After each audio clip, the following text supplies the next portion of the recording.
All right. Again, happy Hot Monday. It is July 13th. It's 6 p.m. and we are at our organizational meeting agenda. Madam Secretary, welcome back. Can you do roll calls? It's been nice doing it, but you can have it back. Thank you. Glad to be back. Laster, Present. Kennard, Here. Kamal, Here. Jackson, Here. Piles, Present. Davis, Here. Rogers is present. We have a quorum. All right, 7 out of 7. Can we stand for the pledge? Allegiance to the flag of the United States of America and to the republic for which it stands, one nation, under God, indivisible, with liberty and justice for all.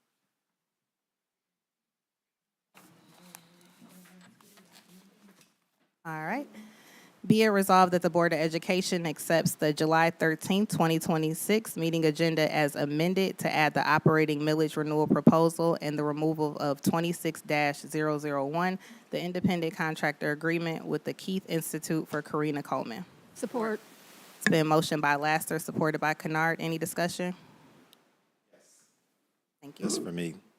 I removed Karina Keith's contract because I sent it to our legal department.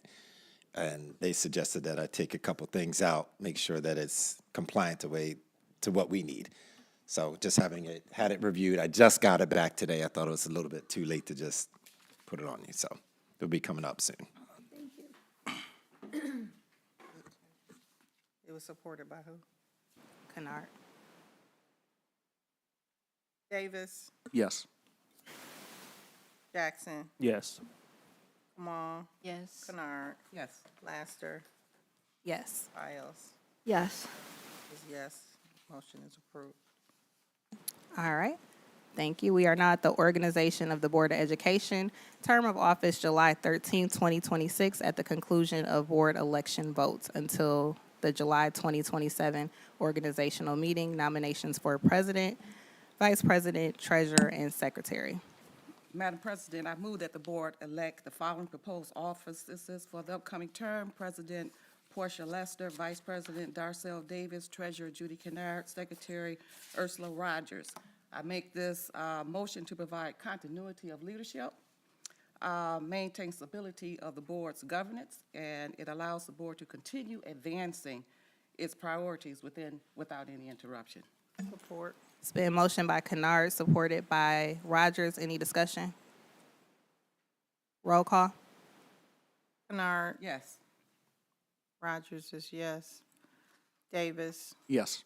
Jackson, Yes. Piles, Yes. Kamal, Yes. Laster. Yes. Motion is approved to maintain the board as is. All right. Thank you. Congratulations to everyone maintaining their role, and let's keep this train rolling. All right. We are going to, I need to make a motion to skip the recess.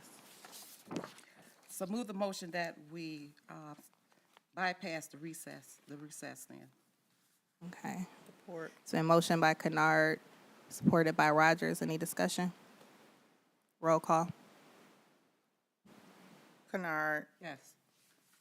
Rogers is yes. Kamal, Yes. Davis. Yes. Jackson, Yes. Piles, Yes. Laster. Yes. Motion is approved. All right. We are number 3, schedule of board meetings, August 2026 through July 2027. Madam President, that the board adopt the Board of Education meeting schedule for August 27th, 2026 to June 28th, 2027 as follows. Romulus Community Schools Board of Education meeting schedule, Monday, July 13th, 2026 organizational meeting, Monday, August 17th, 2026 regular meeting, August 24th, regular meeting, September the 14th, 2026 regular meeting, September the 28th, October the 12th, October the 26th, November the 9th, November the 23rd, and December the 14th, 2026 are all regular meetings. January the 11th, 2027, January the 25th, February the 8th, February the 22nd, March 8th, March 22nd, April 12th, April 26th, May 10th, May 24th, June 14th, and June 28th, all 2027 as regular meetings. Support. Been motioned by Kennard, supported by Rogers. Any discussion? Yes. October 12th is Columbus Day. Will schools be open? How does that work? I'm not here. They're open. Okay, They're yeah, I'm just, Indigenous Peoples' Day. He said, let me I'm just going with check. it say on my calendar. It's open. So it's open, okay. So, got that one covered. And then I next heard meeting. one over here. Can we add in a special meeting in February to do the mid-year progress report? This year, we waited all the way until the end, so I think we should just add that in there. We usually do that a little bit closer to get everybody's availability on your special meeting, because it may not be a Monday. But we definitely can make sure we'll all make sure things that- related to the evaluation on record will be on the calendar. Okay. So, So are we suggesting, is that normally in February, or is that, Oh, she was, What- it was a suggestion to add it, and we said that. but the mid-year check-in will be January. January, January or February? Between January and February. More so legal-wise, the correct way is January. We just never kind of hit that mark. January. this We time. will this time. Will this, Yes, and it will be on the calendar. okay. So, We want to make sure that we put a notation in the notes that the board is proposing that we do follow that procedure for January. right, and even after we do, like, the goals and stuff, that'll be a good time to just kind of maybe put a placeholder for a date, and then we can kind of get, as we get closer, we can finalize something just so that it's there. Everybody kind of quiet Yeah, coyote?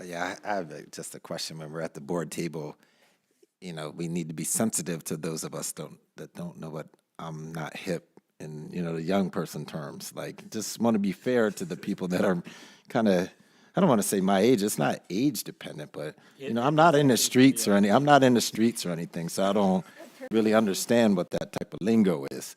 So I just need a little bit of help as we progress.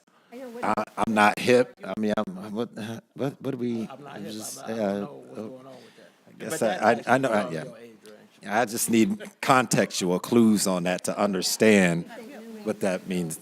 I don't understand. Yeah, I haven't used that in If so I'm not long, mistaken, Judy. that- That's just, that term. Yeah, somewhat. Debbie, did you miss that too? You said it. I Yeah, I'm not. I'm just. You know, let's just be cognizant. Oh, that's a. know what that means. I'm not thinking about getting a new one. Right? I'm not. Well, Just. now you're just. hip. I'm just. Now you're You hip. all know. All right, any other discussion know as the it young relates people, I to appreciate the that. schedule of board meetings? All right, roll call. Yes, Sorry, Kennard. yes. Rogers is yes. Jackson, Yes. Laster, Yes. Piles, Yes. Kamal, Yes. Davis. Yes. Motion is approved. Thank you, Madam Secretary. We are now at the authorization of bank account signatories. Move that the Board of Education authorize the board president, superintendent, board vice president, board treasurer, board secretary, and director of finance as official signatures of the bank deposits for the district. These individuals are authorized to sign authorizing documents requiring 2 of the 6 actual signatures or facsimile signatures. Support. It's been motioned by Rogers, supported by Kennard. Any discussion? Roll call. Rogers is yes. Kennard, Yes. Piles, Yes. Kamal, Yes. Jackson, Yes. Davis. Yes. Laster. Yes. Motion is approved. Thank you. We are now at number 5, designation of depository for school district funds. Madam President, move that the Board of Education utilizes Comerica Bank as the depository for district funds. Support. It's been motioned by Davis, supported by Kennard. Any discussion? Roll call. Davis. Yes. Kennard, Yes. Kamal, Yes. Jackson, Yes. Piles.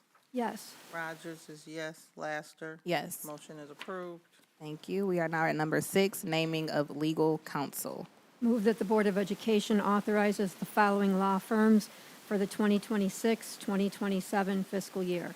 Troon Law Firm, P.C., Miller Johnson, P.L.C. Attorney, Lilly Labor Law, and Plunkett Cooney. Support. It's been motioned by Powell, supported by Kennard. Any discussion? Roll call. Piles. Yes. Kennard. Yes. Jackson, Yes. Kamal, No. Davis. Yes. Rogers is yes. And Laster. Yes. Motion is approved.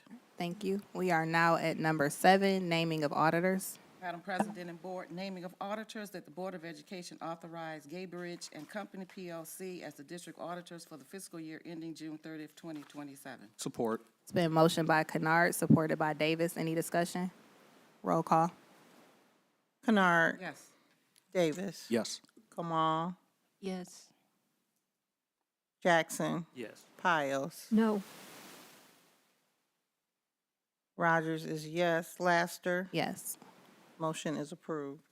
All right, we are now at number 8, designation of meeting posting responsibilities. Madam President and Board, that the superintendent or designee or designatees and appropriate available persons to post notices of public meetings. Support. And motion by Kennard, supported by Rogers. Any discussion? Roll call. Kennard. Yes. Rogers is yes. Kamal. Yes. Piles. Yes. Jackson. Yes. Davis. Yes. Laster. Yes. Motion is approved. Thank you. We can now continue to the regular meeting.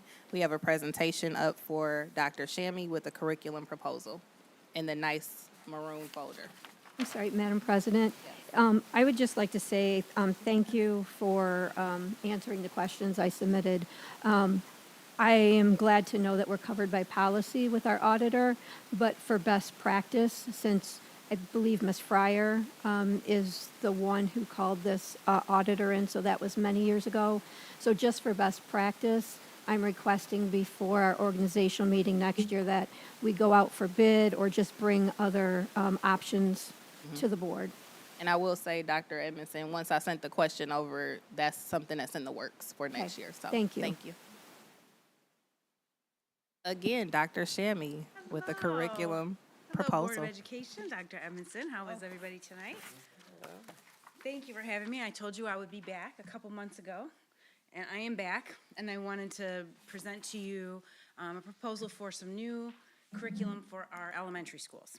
And we talked a little bit about it, quite a bit about it, a few months ago, and I want to just kind of review and really just focus on K-5 today and talk through what we need in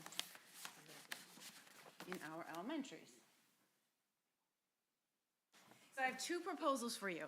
The first one is to adopt Into Reading by HMH, which is a comprehensive K through 5 ELA curriculum, which comes from Hope Mifflin, and also Into Math, which is also Hope Mifflin, K through 5 math.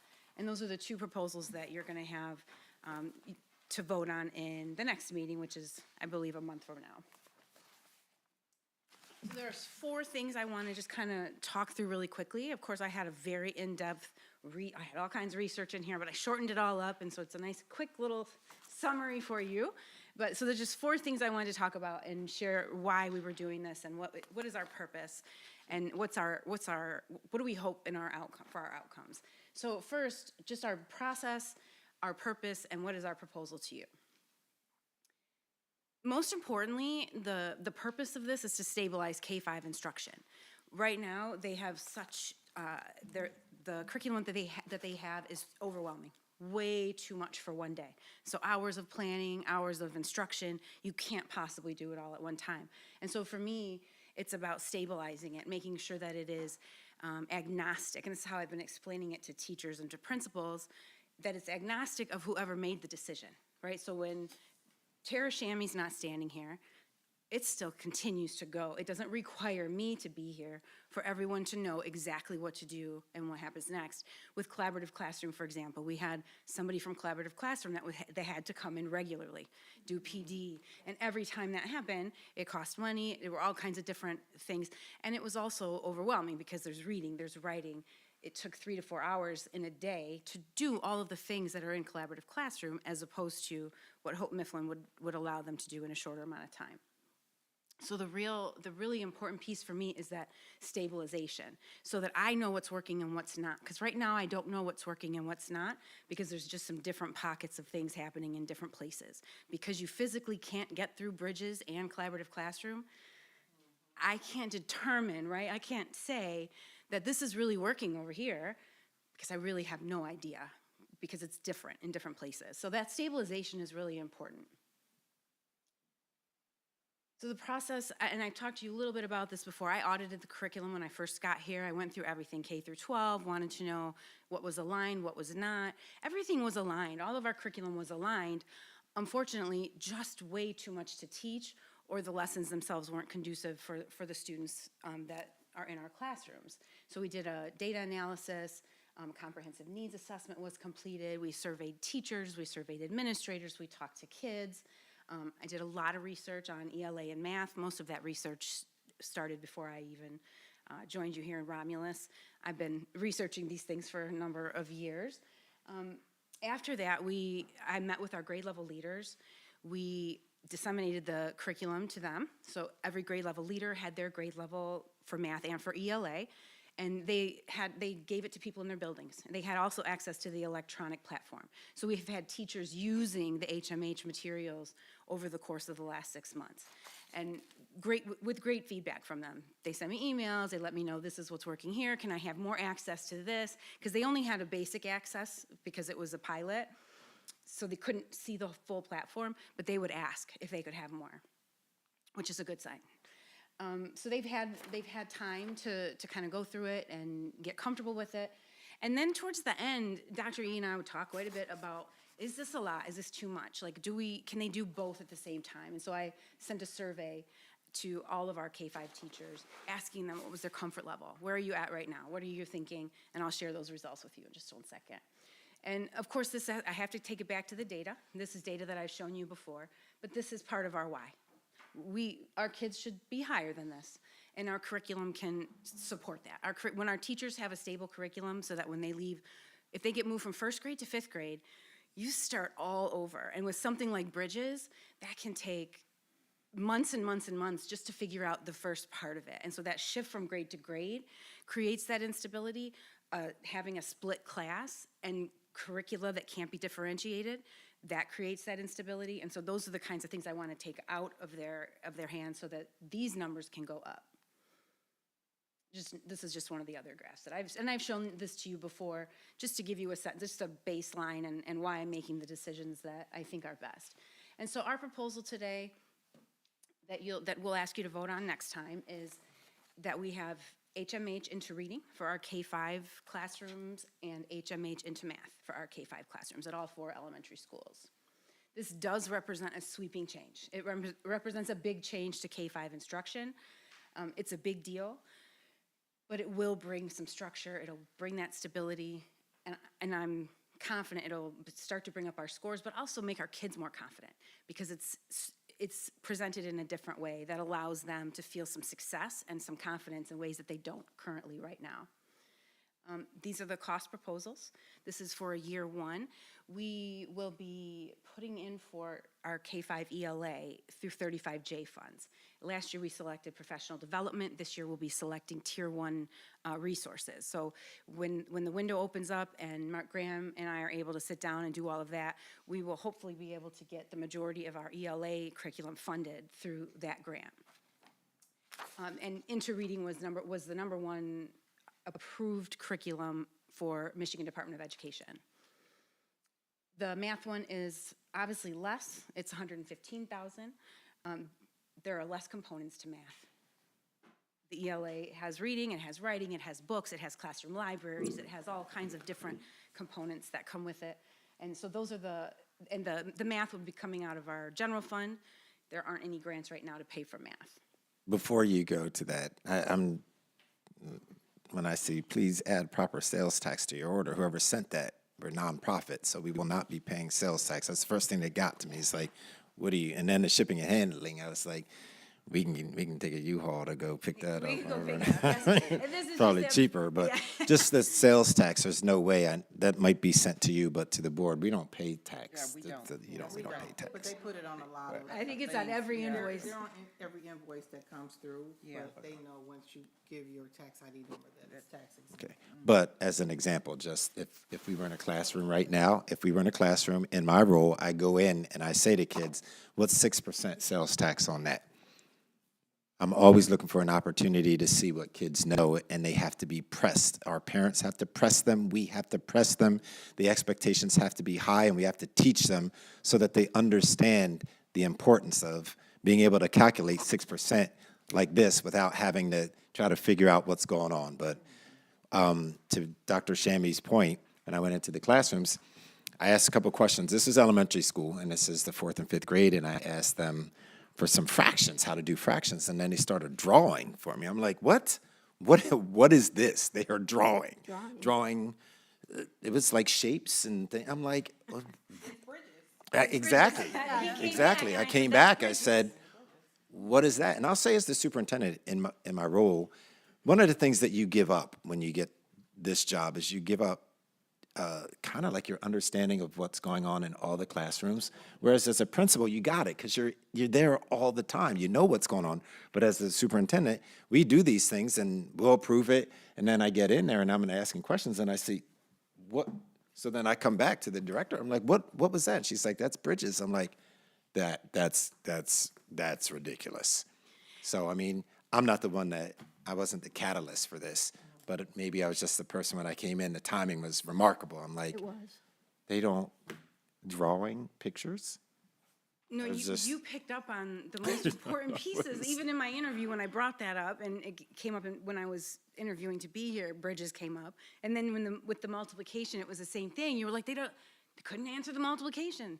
This Bridges, it doesn't teach those algorithms, and it doesn't teach that 8 times 4 is. So our students don't have that at their fingertips, and that brings their confidence down so much. When they get to 6th grade and everybody is expecting them to operate up here, and we've been drawing pictures for 5 years to do, because he came back and was like, I just saw a fractions lesson. How'd that go? And he said, they started drawing all these pictures. Yep, that's Bridges. And he said, it well, what if it also were 1/32? eliminates They would have had to draw 32 little pictures. parental help because the parents are looking at the homework like it's foreign language when you should be able to help a K. I'm going to go with me K3. I should be able to help you. But with Bridges, it's very difficult. If you have a kindergartner that does Bridges, and you're not a teacher who has been trained in Bridges, you cannot help your child with their math. Like maybe a little bit of it. But the only reason I know that isn't because I'm a curriculum director, it's because I had to teach it 15 years ago. Like, it was in front of me. I know that these are the challenges with Bridges. It shouldn't still be around, but our experts were telling you to buy it. Truly, like the person who came before me, someone said, Bridges is one of the best programs out there. It's on Ed Reports. It's wonderful. It's not. It's not. At all. And there's all kinds of research and evidence to show that. But how would you know that if you're separate from it? I wouldn't have known it had I not taught it. So it's real. When he came back and said, they're just drawing pictures. I'm like, yep, they can't. So now they can't multiply fractions, add fractions, because they have no real concept of it unless they have markers and lots of paper. But that's not going to work on a standardized test, and it doesn't translate to 6th grade math. I just have a quick question regarding the money for the K-5 ELA, and you mentioned that it's 35J. I hope I'm saying it right. It's either J or M. Okay, what were we previously using that money for? Well, so that one gets released every year, and you have to pick a bucket. And so previously, they picked a professional development bucket. Okay. And then only received a small amount because there were only a couple things to choose. If you choose Tier 1, you get to have a lot more money. But they weren't looking for Tier 1 materials the last time they had to select it. So, but because we can select it this time. They weren't going to let us change our bucket. They were going to make us stay in that same bucket. Okay. But however it worked out, I asked some questions and did some things, and when Good. they released the new funds, they said we could switch our bucket from So we PD. won't be foregoing anything impactful Oh, to move our money here? No, That if was it- my question, thank you. Yeah, and in fact, it was a really small amount of money that we received from them, and it had to be really specific. It was PD with this organization, or PD with this person, that may or may not have matched with your own system. So we're gonna do much better with what we get out of that grant this time than we did the last time. And will this new math curriculum have students learning their multiplication? Absolutely, yes. That's priority number 1. So whole Mifflin, and let me actually show you here. I'll go a little bit further. So again, Bridges is a constructivist program, so it asks everyone to construct their knowledge. And 3rd graders just are not going to construct knowledge of fractions without someone teaching them about fractions. with HMH, they do have that higher level thinking and that constructing of knowledge, but they include the algorithms, the basic foundational parts of math that Bridges has decided, and not just Bridges, Eureka Math was the same way, and Eureka was here before Eureka's Bridges. bad, yeah. And it was in my previous district as well with similar results. Same type of program, doesn't teach the algorithm. So HMH though, absolutely will teach the algorithms. So they'll have that foundation, and when Dr. E walks in and says, show me how to do multiply fractions, instead of taking out markers and 50 pieces of paper, they'll be able to actually just multiply the fractions. With the collaborative classroom, so the benefits of this shift would be you can differentiate HMH. You can't differentiate collaborative classroom or Bridges very well. Bridges, definitely not. So if you're in a split, teachers are having to make a decision. Am I going to teach the 3rd grade version or the 4th grade version? I don't know. And it's because you can't differentiate between the two. With HMH, you can. You have access to all the other grade levels. You can divide students up in a different way, and everything will be in one ecosystem. The assessments are all aligned to that curriculum. The materials and resources will all be together. So NWA is operated with from that same company, so everything will sort of be in the same place for our teachers. Where instead of going from this platform to this platform and over here and what's hidden in this closet, everything will be in one place. This will bring us time for social studies and science. Our kids aren't getting very much social studies and science. Most kids aren't getting social studies and science anymore. This will allow for that, and HMH took it a second. I didn't realize this until recently when they shared with me, but they've incorporated all of the social studies and science standards into their ELA curriculum.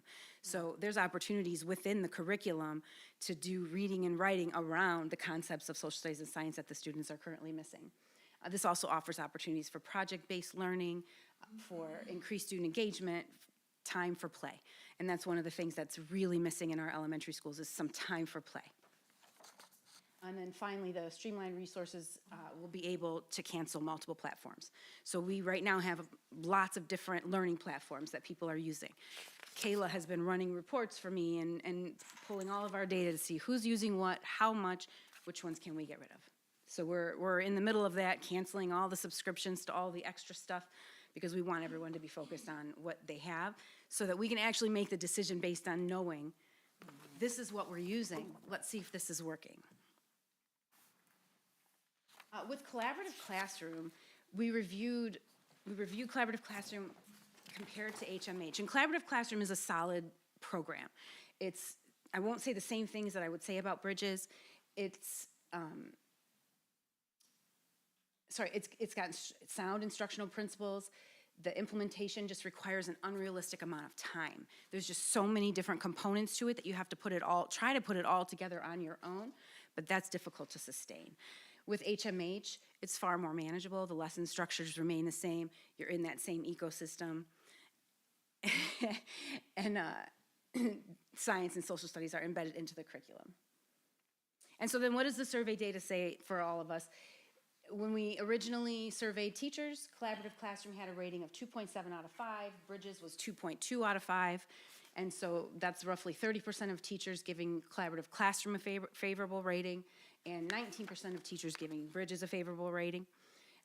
Implementation and developmental appropriateness was questioned for both of them, particularly implementation. There's gaps in instructional rigor and with student practice, particularly with Collaborative Classroom. Content and pacing in math, very difficult to keep up with. UFly, however, I want to just mention UFly for a moment, is the phonics program that we adopted last year. I think this is the first year that we're using it. It's going very well. Teachers had very strong, very positive input on the UFly.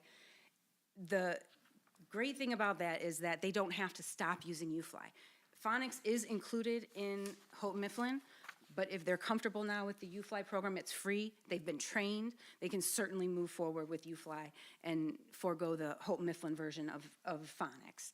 And because they like it so much and work so hard, that made sense to me. And then finally, that last piece, the implementation survey, I surveyed the teachers just a few weeks before school ended to find out what would their feelings be on this. Would they feel overwhelmed by having both math and ELA replaced at the same time? And I fully understood, and I let them know, there's no judgment whatsoever. If you're ready to try both, great. 80% of them said, please give me both and please give it to me right now. only 4 teachers asked to have an additional year with collaborative classroom. So I'm talking with the principals right now about what that might look like, but it looks like probably everybody moving to HMH. It was an overwhelming number of them. And the comments that they wrote were just like, let's go, we've been using this is gonna make things easier. So they seemed very much on board and very supportive. And because they're so similar and housed in the same places, it shouldn't be so overwhelming for them. But the sooner they get it in their hands, the better. So they've asked, can we work on it over the summer? Can we have access early? And so they're very interested in that. And then finally, the last thing is I want to make sure that they have the support that they need in order to implement a new curriculum. And so we did some restructuring with some of the title funds. We'll have a full-time math instructional specialist that will support all 4 buildings. They will make sure that the implementation of Houghton Mifflin Math is done well, everyone has what they need, everyone is on the same, not on the same page as in pacing, but on the same page as in understanding where their materials are and what this new pedagogy looks like and why. Madam President, I have a question to you. How will you be identifying the coaches and the math instructional specialists? How are they being determined? How will they be determined? That is a great question. So 1 or 2 of them will be former interventionists that were already funded by Title I, and we're gonna work through the rest of it. So we limited our interventionists this year. We went down to 1 interventionist.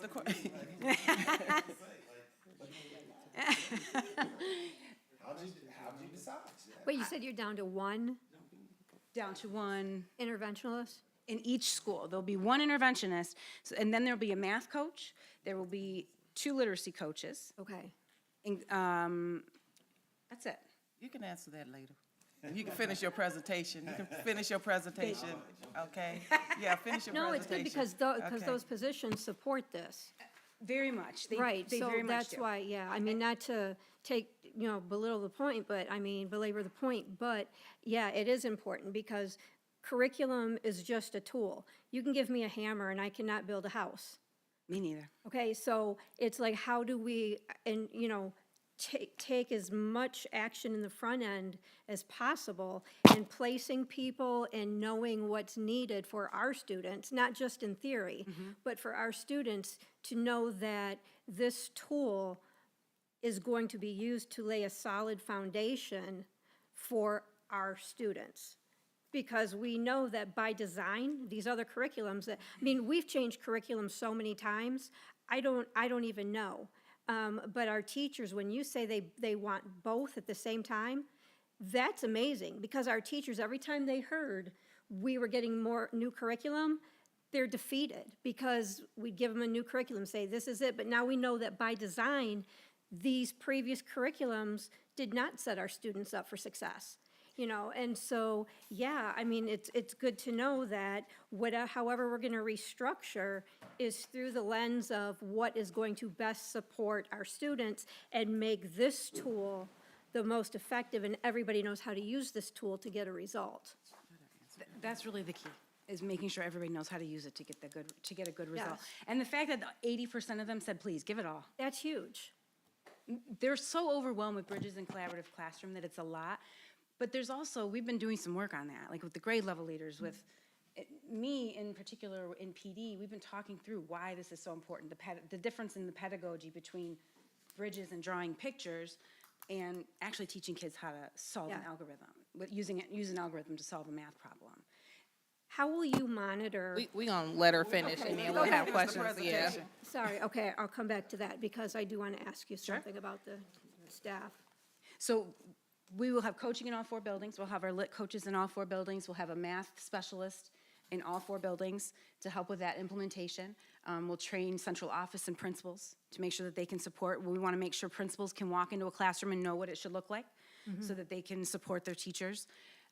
We will be, my team will be looking at creating look-fors and implementing instructional rounds so that when we walk into a classroom, here are the things that we're looking for.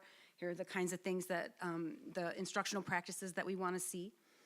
And then finally, materials. These materials have built-in scaffolds, which is great. The resources that are for special populations are already embedded in there. So, Oh, wow. so English learners, like students with IEPs, those things are already embedded into Hope Mifflin, into the resources that they have.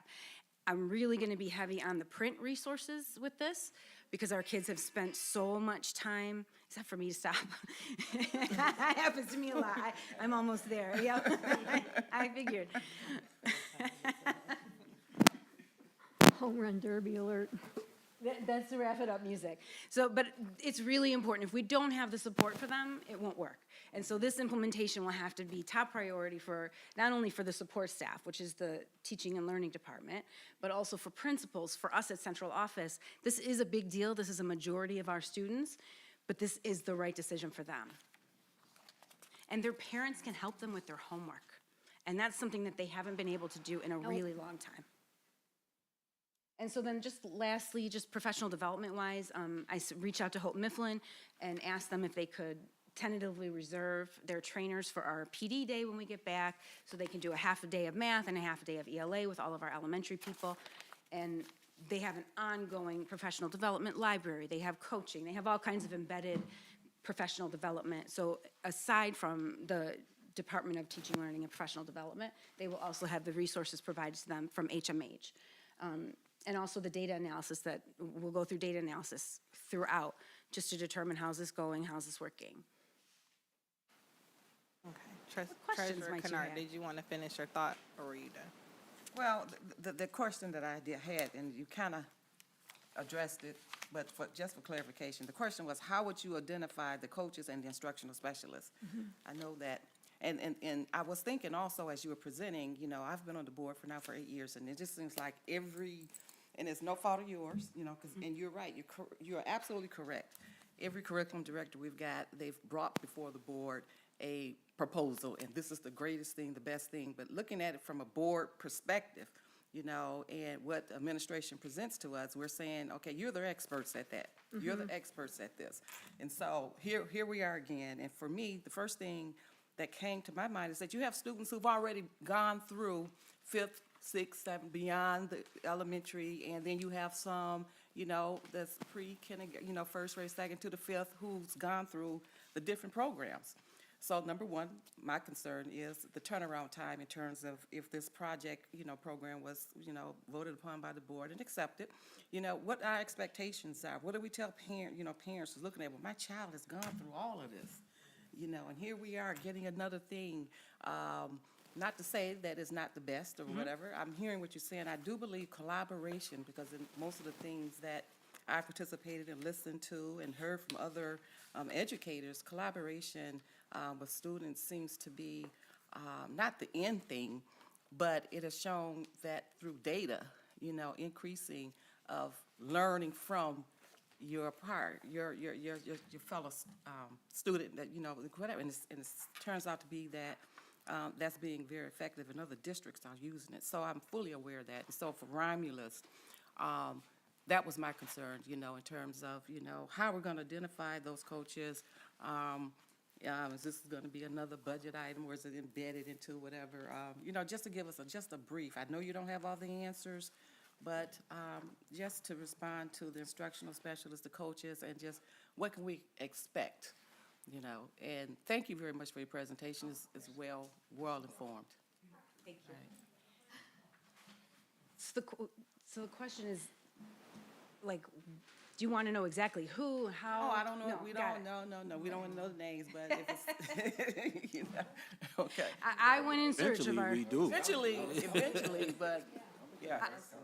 With the process, yeah. I've been working with the interventionists and some of the interventionists, like, figuring out where these skills are, where to use their skills. We have some people with high-level skills. We have people in our district that have a following around the state for science of reading. David Pelk, for example. He has a following. He goes to MRA, and everybody's like, oh, it's David Pelk, and he has a following. He's early literacy. When it comes to phonics, he's the one. And so he will be the person that will be focused on early literacy, and that's kind of how I've been looking at this. And I mean, not just me, but talking with Dr. Evanson and cabinet, it's not just me, but looking for the people who have been doing this for a while that can help to push this out and make it successful and give the teachers the support that they need. That's the key, is that they have the support that they need. And that will come from not only the coaches, but from my team and central office as well. Thank you. Oh, go ahead. Yeah, so you gave a lot of pros, right? Well, first of all, thank you. Sure. Right. You gave a lot of pros. I need to see some cons because everything has con. You don't have to answer that. You can follow up Sure. with an email because you might have to dig a little deeper for some cons. I just got to see some cons because it's just way too many pros. That's number one. Number two, this is focused on from K through 5. How does this translate from 6 to 8, 9 to 12? What do they have programs that go there that you'll be presenting in the future? Because if it doesn't translate to the next level, we don't need it. It don't matter what we got. If they don't have something to carry over to Sure. the next level. And with that, is this a thing that other districts are adopting? Because what I've noticed about curriculum with just studying curriculums, every time somebody talks about a curriculum, it's the best thing smoking, and then in 12 years, it wasn't the best thing smoking. Correct. And I don't want to be a part of something that's not the best thing smoking just because it was a sale job. Me personally. I agree with you. I think that's a great question, and I can certainly dig up some cons. Probably cost is one of the cons for Houghton Mifflin. It's more expensive. I would say that's probably your biggest one. Economy, because you pay for what you get. Yeah. We're trying to move our students forward and be the district that can finally help, the parents can finally help with math.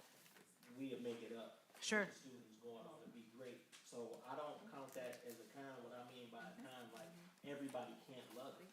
Like, it's something about it that somebody's not going to like. Can I give you an example of what they're not going to like? Teachers who've never designed their own lesson plans, who've never had autonomy to actually build their own units, they're going to struggle a little bit. That's been on the forefront of my mind. I didn't realize it until maybe 6 months ago, that we have a whole generation of teachers that have never designed lessons, never done unit planning. And so they've been given scripts. And when I started to say, but this doesn't have scripts, these are all the resources that you get to choose from. This is like a warehouse of all the things. You can pick this book, you could pick this activity. I started to see actual like, oh, wait, how do I do that? And so I think that's the con right now, is that over the past 15 years, we're so heavily reliant on scripts that we have teachers who have never done it on their own and are scared. And so that has to come from the professional development from us. And even members of my own team have never done that. And so I'm learning that from their generation, that you've not written lesson plans just based on standards, and the answer is no. They've been given scripts for a really long time. So this is a shift in pedagogy. It's a shift in our practices, and it's a big one. And we have a lot of teachers in that age range who have never done this. Now, if a teacher is my age, they're gonna be like, give me the Houghton Mifflin, because I can just pick, choose, because they remember what it's like to just be handed some standards and be told to go teach it. Nothing else, just a list of standards. That's how it used to be. And so I think that's the biggest con right now, is really making sure that we have the support for the teachers who will freak out about designing or even making those decisions for themselves based on their own students. And they should trust themselves to make decisions for the kids in front of them as opposed to the scripts, but they've been relying on them for a really long time. So, but I'll find some more for you too. I will dig up some more cons. I'm sure they're out there. And the other piece that I want to add to that is that no one sold me on Houghton Mifflin. I haven't spoken, they did not know that my decision had been made. Like, I didn't take calls from them. They didn't approach me to buy this curriculum. I did all of the work first, made my decision, and then reached out to them for a quote. So they don't know, like, they didn't do a sell job for me. That was years of me researching all of the other programs and knowing that it was either this or McGraw-Hill, and McGraw-Hill does not have the library is not deep enough for me. The library it's not diverse enough for me in McGraw-Hill. And so it left us with Houghton Mifflin. I think, thank you for your presentation. Of course. And I know that, like, I don't want to bombard you with a lot of questions because there's a curriculum subcommittee and different things, but I know we're voting on this at the next meeting. I just have a point to make with you're just one person in your team. I like how you said the principals will have to know this because we need to make sure this is new, it's being done with fidelity. Are you just in there reading a script, or are the kids actually getting the knowledge? So how will that kind of look, or you can, because this is really for whatever we pick. So this is just you being the one woman show right now. Right. How are we going to make sure that whatever curriculum is picked, that the interventionists and everybody is doing their job as a well-oiled machine to make sure we're pushing this out right for the students? Because we're at the position now, we can't drop the ball on the curriculum. And I like how you said too, if you go away, we don't want you to, it could still work. You know, so that was key Has for to. me. Right. It has to be, this curriculum is not about Tara. This is not personal, like, I don't know them, right? Like, it's about years of researching all of these things, and this one being the one that's accessible to students and having the most quality texts and opportunities for them to learn. I forgot the first part of your question. No, just like how will we know with, your team to make sure that the teachers are in there? So I started, you probably have I think you have in your packet, I think Kayla put it in there, the implementation plan. Just kind of, and that's just a first draft for me of an implementation plan, but really looking at, starting in August, getting the principals trained, making sure that the interventionists and the coaches are all on board for all of this, making sure that they are going to lead the charge, but making sure principals understand what the curriculum is going to make a huge difference. Right now, because teachers are trained in the things that they're teaching, but if the principals can't walk in and know what is expected, it's really hard for them to know if the right thing or the wrong thing is happening in that classroom. And so I'm going to start building out like a structure for August for training so that they are all prepared and know what to look for when they're walking through their buildings. I guess I just had I was able to see Bridges not work. And, I sit in a room with two interventionists, so I see how the beginning of the year, pulling those students, having those 15 to 30 minutes or whatever time that they have, how they grow with that little time that they do have with the interventionist. So it works, but you need to have something too. I know the Bridges people are probably listening, but It's okay. it's really... And then I think having something where parents can help, because even hearing parents say it's foreign language that comes home, I don't know how to help my kid, and that's embarrassing to say for some parents in kindergarten. It is embarrassing, and they don't realize that they're right. Like, the superintendent couldn't go in and help the kids with their fractions because it was pictures. So, right? Like, so for a parent to say that out loud, like, they might assume that everybody else can help their child, and they're the ones that don't understand. And we're pushing parent support. So what if you are Right, sitting at the and they kitchen table, but you're can't. confused? So Nobody can help their child with Bridges. It takes hours every night for the teacher to figure out how to teach the lesson, let alone for a parent to try to support on the back end. It's so hard. any other questions? Yep, go ahead. Thank you for your presentation. And I know we are all wanting this to be successful. The cost, as board members, we have to look at financial costs. However, the cost of having 3% of our sixth graders proficient in math is astronomical, and there's a generational cost to that as well. So my question is, do you have any forecast, hopes, goals for where our fifth graders might be, the gain they might make under this curriculum, and how long that would take? And is this linked to the middle school curriculum so that or do we need a new middle school curriculum? So That was the question. like Antoine asked, yeah, like are we preparing them, or are we going to just measure K through 5 and then still come back to 3%? So a couple things. So first, I was originally going to propose the K-8 to you today, but I backed off just for a minute. I'm going to come back for the 6-8, because in 6-8, we really do need, like, particularly in ELA, we need to shift from Amplify. We need to shift from Amplify. I just sort of separated out the two things because of the grants, and just to make it a little bit more digestible, palatable. I separated them out, but yes, we have to shift 6 through 8 as well. ELA curriculum in 6 through 8 is not going to work beyond for much longer. So yeah, I'll be back with that one. It's less expensive because only a few teachers will be teaching it. So it won't cost nearly what it costs for all the elementary buildings because everyone's in one place. So you only need one set of books and one set of teacher resources. So the answer is yes. It has to spiral all the way up through 8th grade. Math, right now we have lost the name of it. I want to say Bright Ideas, and it's not what it is. I don't know what it is. Thank you. Big Ideas. Thank you, Adam. And that's from 6 through 12. And last week I thought I wanted to shift it because of the scores in the middle school, but I was talking to Scott Rourke, our data guy, and he was like, one of the problems is that we just keep teaching even if the kids don't understand it. So it doesn't really matter what we put in front of them in 7th grade if we're just gonna keep on going. And so there's a shift we have to make there first and figure out what to do for our middle school kids. One thing we're definitely going to do is increase math and Read 180, which is that intervention piece, because they've missed so much of the foundational skills. We're going to have kids in math and Read 180 in our middle school as their core math and ELA class to help build up their foundational skills again. Obviously what Antoine said is correct. We need 6 through 8, 9 through 12. But if you don't get it K through 5 basic reading and multiplication, when you get to a 6th grade test, you're confused.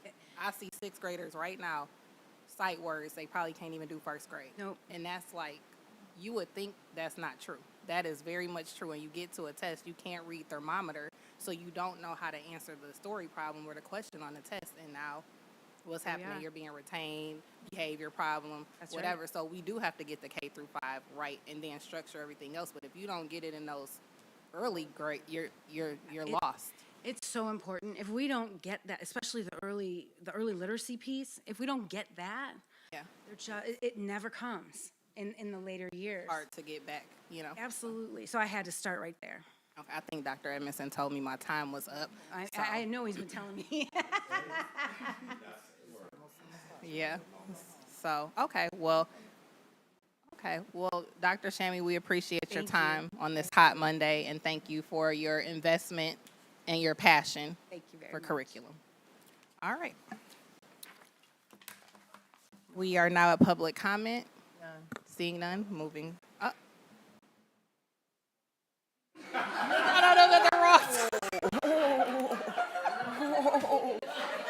Debbie told him to do that. Bossing him around. All right. Seeing none, moving to the consent. Be it resolved that the Board of Education approves the July 13th, 2026 consent agenda as presented. Matters listed under the consent agenda are considered routine in nature by the Board of Education and will be acted upon by one motion. There will be no separate discussion on these items. If any member of the board or any citizen requests discussion of an item, that item will be removed from the consent agenda and will become the first item of business under the report of the superintendent portion. A is the approval of the minutes for the Board of Education, June 29th regular board meeting, June 30th special board meeting, and June 30th closed session. And motion by Rogers, supported by Kennard. Any discussion? Roll call. Rogers is yes. Kennard. Yes. Davis. Yes. Kamal. Yes. Piles. Yes. Jackson. Yes. Laster. Yes. Motion is approved. Thank you. We are now at the report of the superintendent, Dr. Edmondson, the district update. Favorite part of the day for all of us, right? Me too. I'm excited to share this with you. I'm going to try to keep it brief since we just had that nice long presentation from Dr. Shammy, which was outstanding. Appreciate it. Your passion is always on display, as well as your expertise, so thank you. To the board, I can assure you that, somebody said to me, I'm not going to say who, but a couple months ago, it was like, oh, you're kind of heavy at central office. You're getting kind of heavy. What? We've lost the TLP team. Remember, I used to laugh with Dr. Shammy. I call it TL me. That's what I called it. There's no P. It was just by yourself.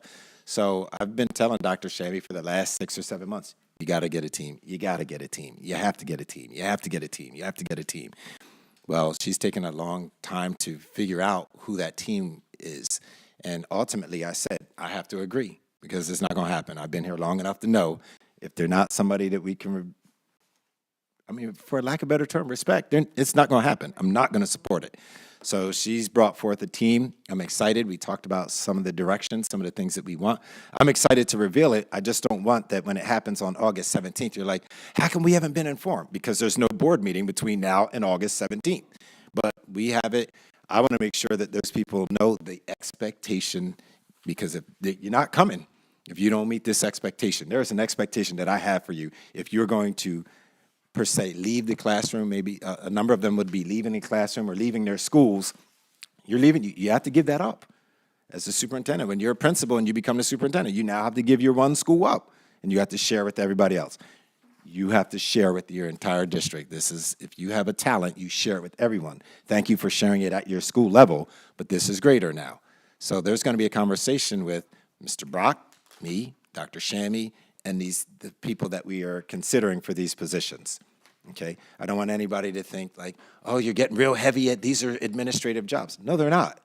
No, they're not. Nobody will be evaluating. There's a difference. There's a difference in pay, too, when you evaluate. Because you know what? The aspirants are larger. The lack of sleep is larger when you have a leadership role, when you have to evaluate. And that's part of my job and anyone else's. If they're not good, it's not to say that you evaluate them out, but you follow the process to make sure that that happens. So we've had discussion about these folks. I have not been in front of any of them to speak about what I expect. So we'll be having that prior to August 17th before I get in front of you. Best believe that we're having that conversation about what is expected when you work here, okay? Looks different than when you were a teacher. It does. It looks different, and it's got to be. Are you a teacher of teachers? That's a good question. Some people can get in front of kids easily, but in front of adults, they can't. Or if we're too buddy-buddy, guess what? Then I don't hold you accountable because we're going out and having drinks. That's not going to fly for me. So we'll have those conversations, I promise you, by August 17th, the names that we bring to you and the people that you will see when we do that, they're going to be the right people. So I just want to say that. That wasn't even part of my plan, but part of my plan was just a few things that I'd like to discuss here. The strategic plan, we have to own it, okay? I don't want it to, you're my bosses, but I really don't want that to be on my evaluation, that I have to carry that myself. I can't do it by myself. It's got to be a group effort. You have to know what the strategic plan is, what part is for you, and certainly hold me accountable because I'm going to be out there, okay, for the strategic plan. So at some point, we need to make that decision who's going to run it. And it can't be just anybody doing it. I know money does matter. It does. But doing it right matters, too. We go with the same person. It needs to look a little bit different on how we do things. It can't be put on me, all of it. It's got to be us. So as we were sitting here and I was just writing down some stuff and I was looking at my favorite friend over here to my right, one of my favorite bosses of the 6 or 7, one of them because you're all my friends. That was good, right? Politically, that was a good one, right? I just wrote, yeah, well, I didn't, one of my favorites. That doesn't mean you are my favorite. Everybody's one of my favorites. Strategic plan. I wrote down some things that I would want. Just the strategic plan. I was just thinking about an acronym, and it was WAKE UP, because I was looking at Mr. Brock back there. So I was like, wake up. I saw him back there sleeping. So I wrote acronym, WAKE UP. W, work. We need to have everybody work. Everybody's working. If you're on this job, you're working. That's what the W stands for. If there's a strategic plan, of course, this is not it. But I was just thinking that things are important to me. Work. When you're at work, you're working. Students, when you're in the class, you're working. The A, accountability. You're accountable. Students, staff, parents, okay, just there. K, knowledge. Knowledge. We need to have knowledge. There's got to be some knowledge coming out of these classrooms. When I ask questions, I'm still waiting. I ask kids all the time. After the 5th grade, what are the 3 branches of government? I'm still waiting for an answer. It makes no sense. They've got to have some knowledge about some of the things that are going on. Parents have to be knowledgeable. There's no excuse. I don't know how to help my child. That's not. Then you figure it out. You will. I have flashcards that are still here. You all, I hope you've read my emails that I'm sending out on Parrott Square. I still have every one of them. Has somebody picked them up yet? Every last one of them. Trying to help with fractions, trying to help with decimals, trying to help with multiplication. And I said, if you pick up the cards, guess what? I'll work with your child 30 minutes a week. Bring them in here. I'll make sure, I guarantee they'll learn it. And I mean that because I know how I teach, and I'm going to have some expectation for you, which is the E in the week. Expectations. You have them for me, I assume. I have them for myself every day that I wake up. Expectations for what I expect. What am I going to do today? So that's the E. The U, understanding. There's got to be some understanding. Kids understanding, students, teachers, do you understand your kids? Understanding is not just for the kids. Understanding is for the staff. Understanding is, do you know the curriculum? If we're going to spend $255,000 or what? Understanding. And the last one is P. I had proficiency, but I changed that, right, Darcel, to parenting. Wake up. So I went on a shirt. Wake up, Romulus. Wake up. Work, accountability, knowledge, expectations, understanding, and if the board wants me to put parenting instead of proficiency, I'll do it. Or if you want proficiency instead of parenting, I'll do that. But just sitting here, it's wonderful when I go through the presentations and I watch everybody here, and I saw Mr. Brock over there taking a snooze. I decided, wake up. So again, I was going to go and say this because I really was going to start with this. Then I'm back. I'm totally energized. I told you I was tired. It was a hard year for me for whatever reason. I said something happened. 56, when I was 56 and I turned 57, goodness gracious, between the two, I was tired. But last week was good for me. I removed myself from this district for the most part. And I needed that. I came back today excited, like, yeah, baby, I'm back. And I am back. I'm excited about doing this work. I'm excited about moving the district forward. I'm excited about working with you. So I had that written down, totally energized. I went to the R district on Friday. I had some conversation with some board members, and more importantly, I had conversation with my son about what he saw when he left, what he saw at that event.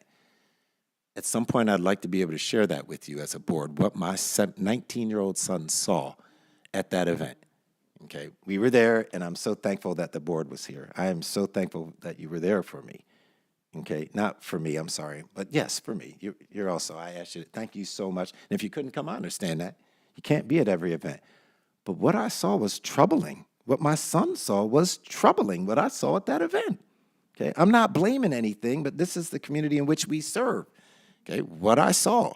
And I know people will not want me to say what I saw, and I won't say it here. But what I saw, there's some work to do in this city. Oh, it's not just the school district. Oh, there's some work to do in this district. I was there for 2.5 hours just observing, watching. There's some work that has to be done. And you know what? When you blame the school district, you have people that are so quick to blame the school district, blame the superintendent. I got blamed for something that was shocking to me. I said, this came before me. Okay, all I'm trying to do is get us to a point that we all feel good about. But you can't, me? You gonna put that on me? Oh no, that's a we. That's a we. I'm trying to do everything that I can to change that because that existed prior to when I came. Okay, just so that we're clear. Okay, some of you know what I'm talking about, others may not. And I'm not speaking in code. I'm just not gonna do it here. But we need to have a conversation. We need to have a conversation with the city officials. I suggested that maybe we have a joint meeting or something once a year. I don't even know legally if you can do it. But since we have these firms here, we can have that conversation about how to do that. They need to know what we're doing, and we need to know what they're doing. Okay, there's a vote that's coming up. Okay, the last time that we went there, I don't think that we were well received. Okay, I don't know if people are going to say it. I'll say it. We weren't well received because of what people see, what they say, what they share, and what they don't know. So we have some work to do because there's a hold harmless millage that's coming up, and it's a renewal. We at the board table have to be able to explain that. I can put it in simple language for you if you don't understand. It's hard to, conceptually, it is very difficult. In my role, it is very difficult conceptually to explain it. But I will work with us to be able to explain it. It's not that difficult, but it is a renewal. And if it fails, the district is in peril. You can't just lose $750,000, but this is every 10 years comes this vote, okay? And this vote has come since '94. So you can't just say, oh, the school board is throwing more money at us. No, we're not. No, we're not. And we have to have an educated community no matter where we live. Stop saying, I can't, no new taxes, taxes are here. Taxes are here for a reason. When you invest in your school district, your greatest property beside your children would be your home, your house, and the value. If you don't invest in your schools, your property value is pointless. It's pointless. You need to have a conversation about the importance of supporting schools no matter where you live. I'm never going to let a Belleville millage fail on my behalf. Never. I live in Canton. My schools are Belleville. I'm hip to understanding that, hey, I might have to pay taxes, but guess what? Did you? Thank you. That's what I'm saying. And you modeled it correctly for me. See, there's some learning going on at this table. But we need to make sure. I love you all. I love this job. Thank you so much. Thank you. Thank you. But we need to make sure that we know when you go out to people and they ask you, we've got to have that conversation. Maybe it's in a board, what do we call those? Not a retreat, but something like that, where we're talking about this and it can make sense. And you don't have to be nervous about making a mistake. I'll make sure that you understand it to the best of your ability. You can break it down simply to just giving an example of, hypothetically, if I were to do this, and for me, it's like, hypothetically, if you were paying $340 and then I said, hey, I'm going to give you $300 every month, okay, but I can't give you that extra $40. Okay, you were paying $340, but I'm going to give you $300. That leaves how much left? $40, right? Okay, and I say to you, where are you going to get that $40 from? Okay, you have to go out to the community and you have to get that $40, but we'll give you the $300. So that's the savings, right? We'll give you the $300 because you were paying $340, but you have to get the additional monies, and that's what a hold harmless is like. They just ask you, the state gives you a certain amount of money, but the difference, Romulus was one that was considered out of formula, and because when the state gave in 1994, when the state did Proposal A and they gave the district money, the district had already exceeded what the state was willing to give them. So the state was like, we'll give you this still, and the difference you're going to have to ask your taxpayers for. Every 10 years, you're going to have to ask them. That's essentially how that works. It's just a renewal. You're not asking anybody anything extra, just saying, hey, we just want to continue to levy the difference so that our school district can keep going, okay? And that's essentially how that works. It's that simple. It will amount to $100 per year per household. That's what it amounts to. $100, not a month, $100 a year. If we can't sell that, we have a big problem. Okay, so want to make sure that I just did it in a nutshell, how that works. If we want to continue to talk about it, we certainly can. A couple of things, and then I'm done. A couple of things more. Congratulations to Dr. Shammy on her presentation regarding Black student achievement. Thank you so much for that. It matters. Your passion is always on display, and what you bring in that, whether it's to Romulus or to the state or to the country and all the people, it was important work. So thank you and the team, not just you, and the team for being brave enough to put that information out. It makes people uncomfortable, and they ought to be uncomfortable. We all get paid. It doesn't matter what district, you get paid to educate everybody that's in front of you. When you start seeing a certain group of people is not being educated, that's a problem. So thank you for your courageousness. Moving on. Oh, okay. Yeah, thank you for that. Just a couple of shout outs to my team. We're going to start with Dr. Shammy again, whose nephew just graduated from University of Michigan, and he's going over, this is her prized possession here, this guy is named Jonah. He's going off to New York City and working, is in an accountant firm? Oh, even, I mean, outstanding. Right, and that's her dude. I don't know about her nieces and nephews. She definitely talks about that one. So congratulations to you. Next, I wanted to congratulate Mr. Brock as well, whose son is heading to Central Michigan. He graduated the 12th grade, and he's off to, this is the last one, off to Central Michigan. So fire up chips to you. Wanted to say congratulations to you on that one. Wanted to Adam Dennison, whose daughter graduated with an associate's degree and a high school degree. She did a dual enrollment. She's off to school in Florida. He's going to miss our event. He's been our cook. Congratulations to you and your family on that accolade. I'm excited for her. I'm excited for you. It's a great thing. So wanted to say that. And to the great Jason Perkins, who beat me again in golf. I just can't believe it, but I'm going to say it out loud. He got me twice. I have to go to the Wizard of Oz and sharpen my skills because he has taken me to task. And I know, Darcel, it's stunning, isn't it? I know that I would lose. I understand that, but it did happen, and iron sharpens iron, so I promise I'll be better next time. So I just wanted to shout out to my team on that one. The other ones are, yeah, you understand. What's that? How do you get so many Romulus shirts? You have a new one every time I see you. I got a full-time job. I pay for these.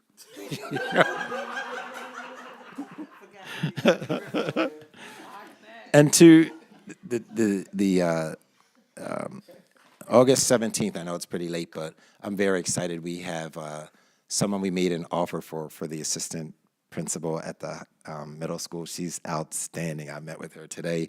They had told me about her before that her first interview was fire. Oh, you using You know, phone? I mean, come on now. You know, I'm over here clowning. I'm over here clowning what you got you thinking that. But she was outstanding. And then we had a second interview, and I participated in that. And I was like, wow, she's really good. She's experienced. This is experience, not coming in new. Worked in a public school, is a principal currently. Just not going to say where because out of respect, I will not do that. I'm so excited. And then I walked her in today to the middle school and had the kids ask her questions, and I'm excited. I'm hopeful that she accepts our offer. I'm very excited about that.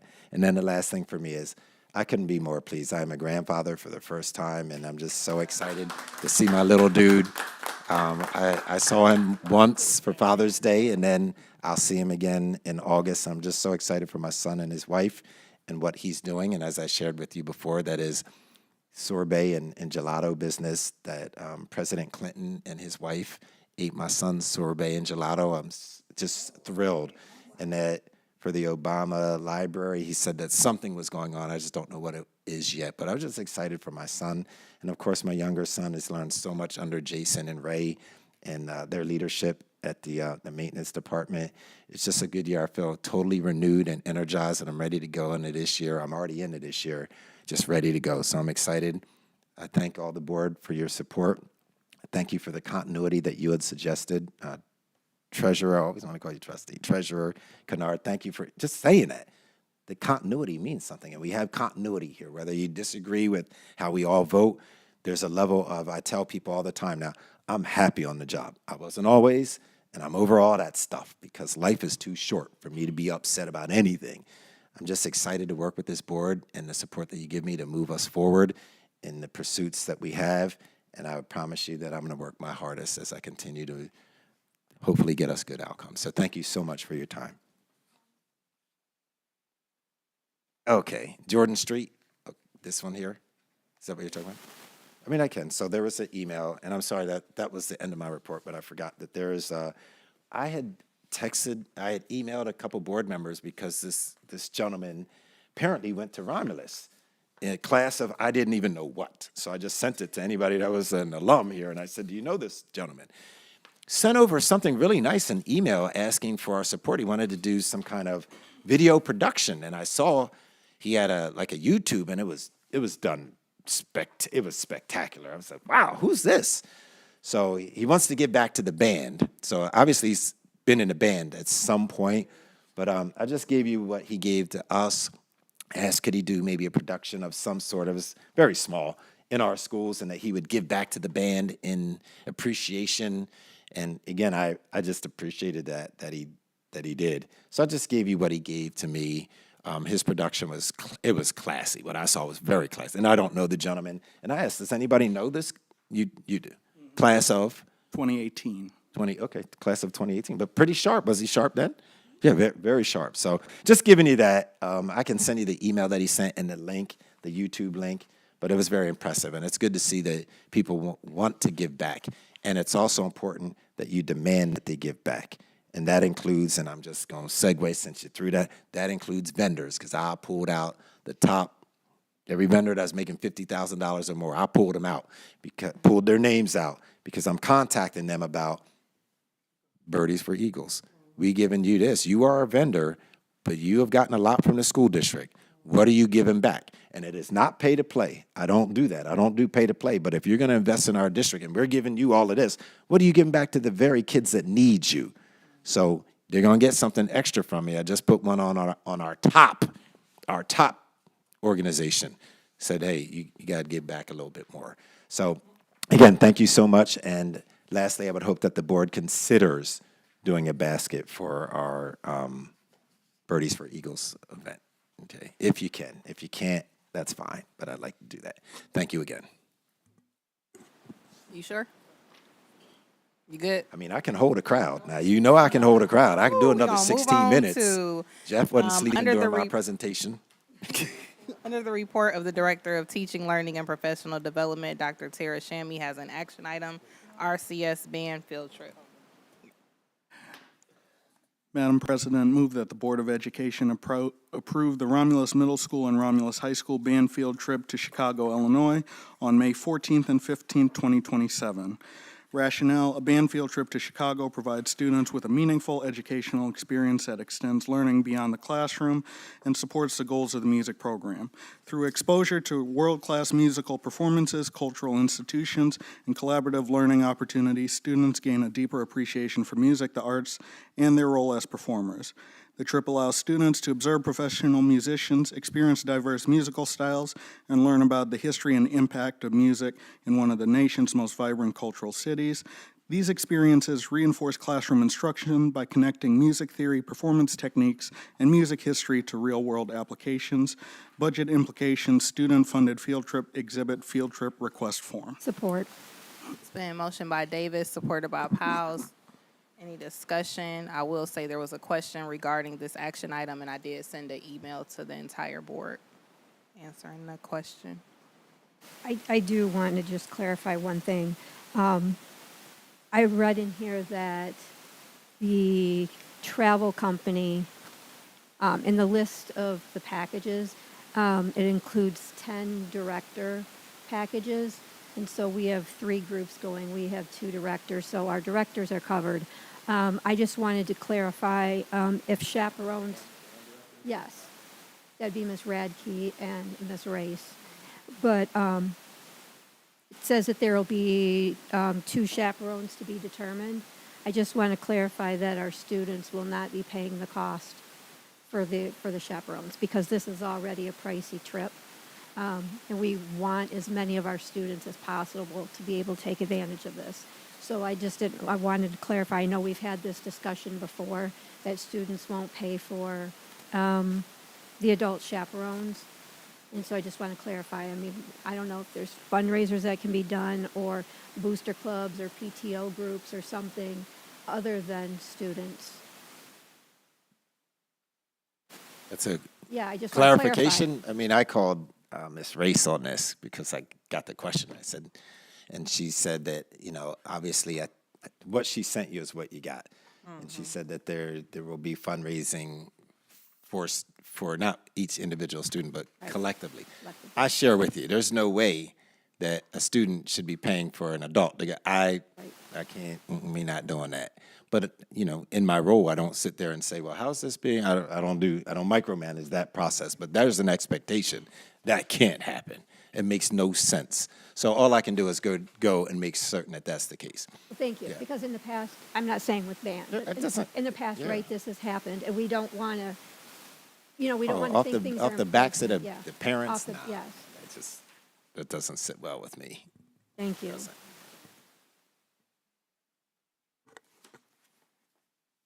It was motion by Davis, supported by Powles. Discussion is over. Roll call. Davis. Yes. Piles. Yes, Kamal. Yes. Jackson. Yes. Kennard. Rogers is yes. Laster. Yes. Motion is approved. All right. We are at the amended part of the agenda with the motion for, operating millage renewal proposal, and I'm going to pass out what Treasurer Kennard will be reading. There we go.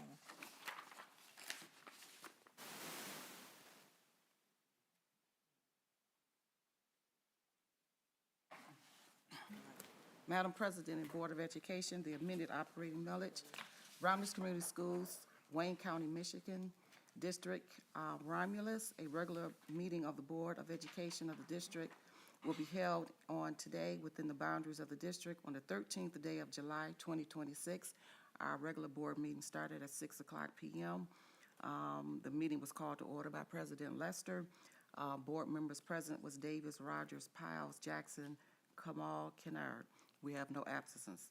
The following preamble and resolutions were offered by Member Kennard and thus supported by Member. Get a support? Support by Piles. Whereas pursuant of the Michigan election law, the district regular school elections shall be held on the first Tuesday after the first Monday in November of even years. It is necessary to conduct the district's regular election on Tuesday, November the 3rd, 2026, to fill one or more board positions.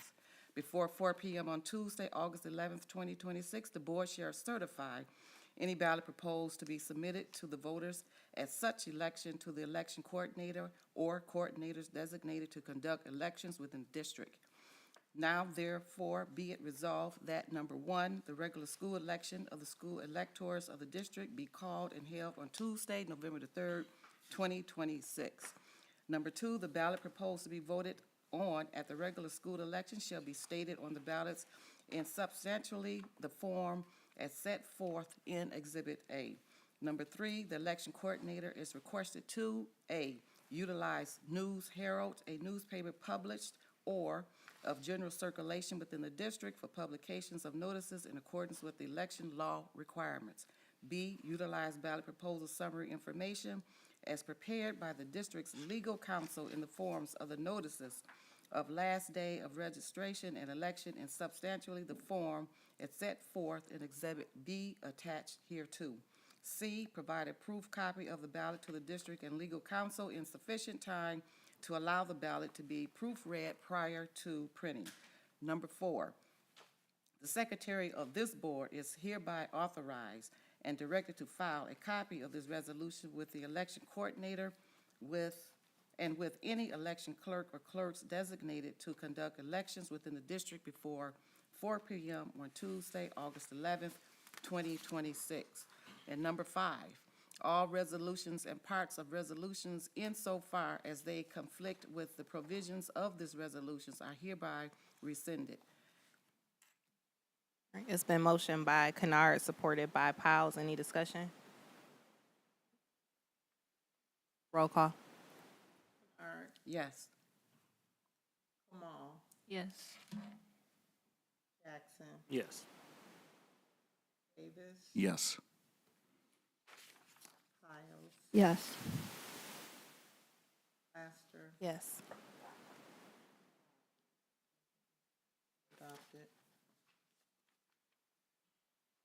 I'm duly qualified and acting Secretary of the Board of Education of Romulus Community Schools, Wayne County, Michigan, hereby certifies that the foregoing constitutes a true and complete copy of a resolution adopted by the board at the meeting, the original of which is part of the board's minutes. The undersigned further certifies that notice of the meeting was given to the public pursuant to the provisions 7 Public Acts of Michigan.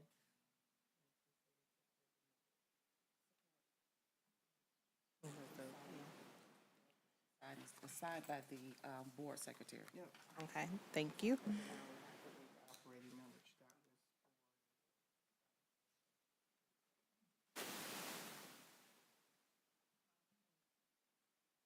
was. Romulus Community Schools Operating Millage Renewal Proposal. This proposal will allow the school district to levy millage previously authorized to be levied on all property except property exempted by the law, and renews hold harmless millage that expired with the 2026 tax levy.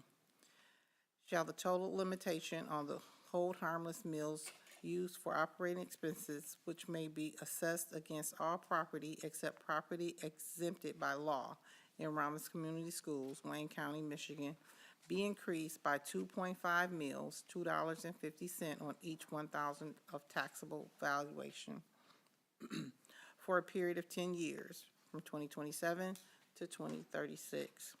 inclusive. The estimate of the revenue for the school district will collect from hold harmless taxes authorized herein if the millage is approved and levied in the 2027 is approximately $745,254.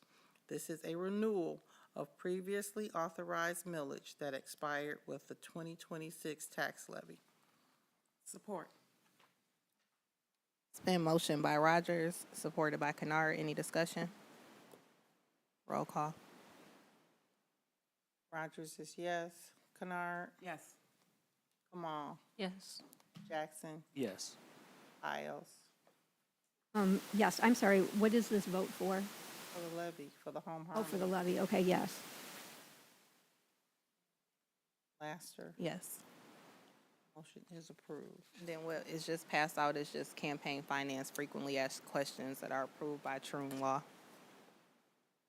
All right, moving on, we are at the report of board subcommittees. Would that be my resolution? Yes. Okay, so MASB maintains a list of positions on a variety of educational matters, and they send out a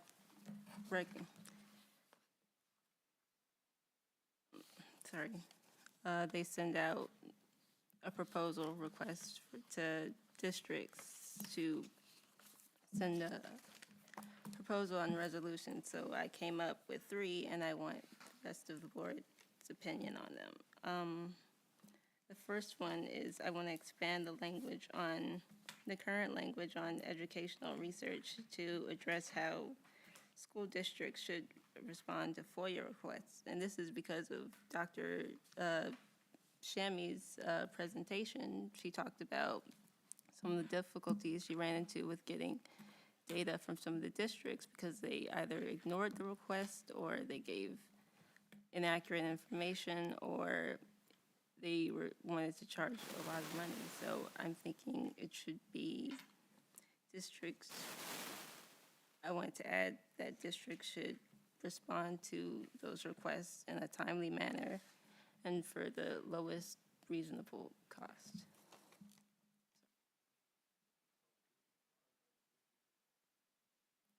Districts can charge, first, it's not other districts, but if somebody FOIAs, so when I talked to trustee Kamal, I said, I get it, like, I get it, but sometimes people ask you to go back 5 years, and you're looking for the staff, like, who's gonna do that? I don't have time to do all that, right? And then, so then I give them my rate. That'll stop them. If I say per hour, this is what my rate is, so sometimes you do have that. Okay, but it all depends on what it is. It's not for me that I would say no, but if it's time consuming, I throw it to Mr. Brock, and then he jumps on. Oh, he wanted to get up. He wanted to get up. You gotta make sure that he's saying what's correct. So to your point, as a school district, we do already charge for every FOIA that comes in. We charge the lowest amount of the person that's in that office. So our hourly rate at the reduced rate, whatever rate that is, we already charge that. We also do respond in a timely manner. We follow Michigan State FOIA law. So we're already doing that. So if the board were to adopt that resolution, we're already following that. It's already in our board It's policy. not for Romulus, it's for Yeah, it's for all school MASB. districts. Oh, for Yeah, it's MASB? for I don't know MASB. why they would want to adopt that. I mean, that's already in the Michigan Code of FOIA. So Right. you have It's 5 more days like to respond initially, and you can ask for a 10-day extension, which we do every time. So I'm not sure I understand, but we already do all of that. We charge for every FOIA that comes in because what is a tendency to happen, if you don't charge, the word gets out. And so what happens is many of the FOIAs that I get are companies seeking information about vendors. And what they do is they put together a manual of all of our vendors, of all school district vendors, and then they sell them to different companies where they're getting the information for free and then turning around and charging Canon, AT&T, Verizon Wireless. They charge them for this manual, and it's expensive. So I charge. We have one right now, they want me to go back 5 years. And I'm currently working on that. Well, these are taking a considerable amount of my time, and I can't charge his time or my time. It has to be the lowest person's hourly wage in that office. So there are ones that I have charged $300, $400, or $500 for, and they pay it. And when they don't pay it, I don't send the information. So What do just they to your need the point. vendor information for? So like for pricing, so like when Canon wants to go out for bid in a school district on copiers, they will FOIA every school district in the country to find out what people are paying other vendors so that they can come in, and it's smart because we are a public entity.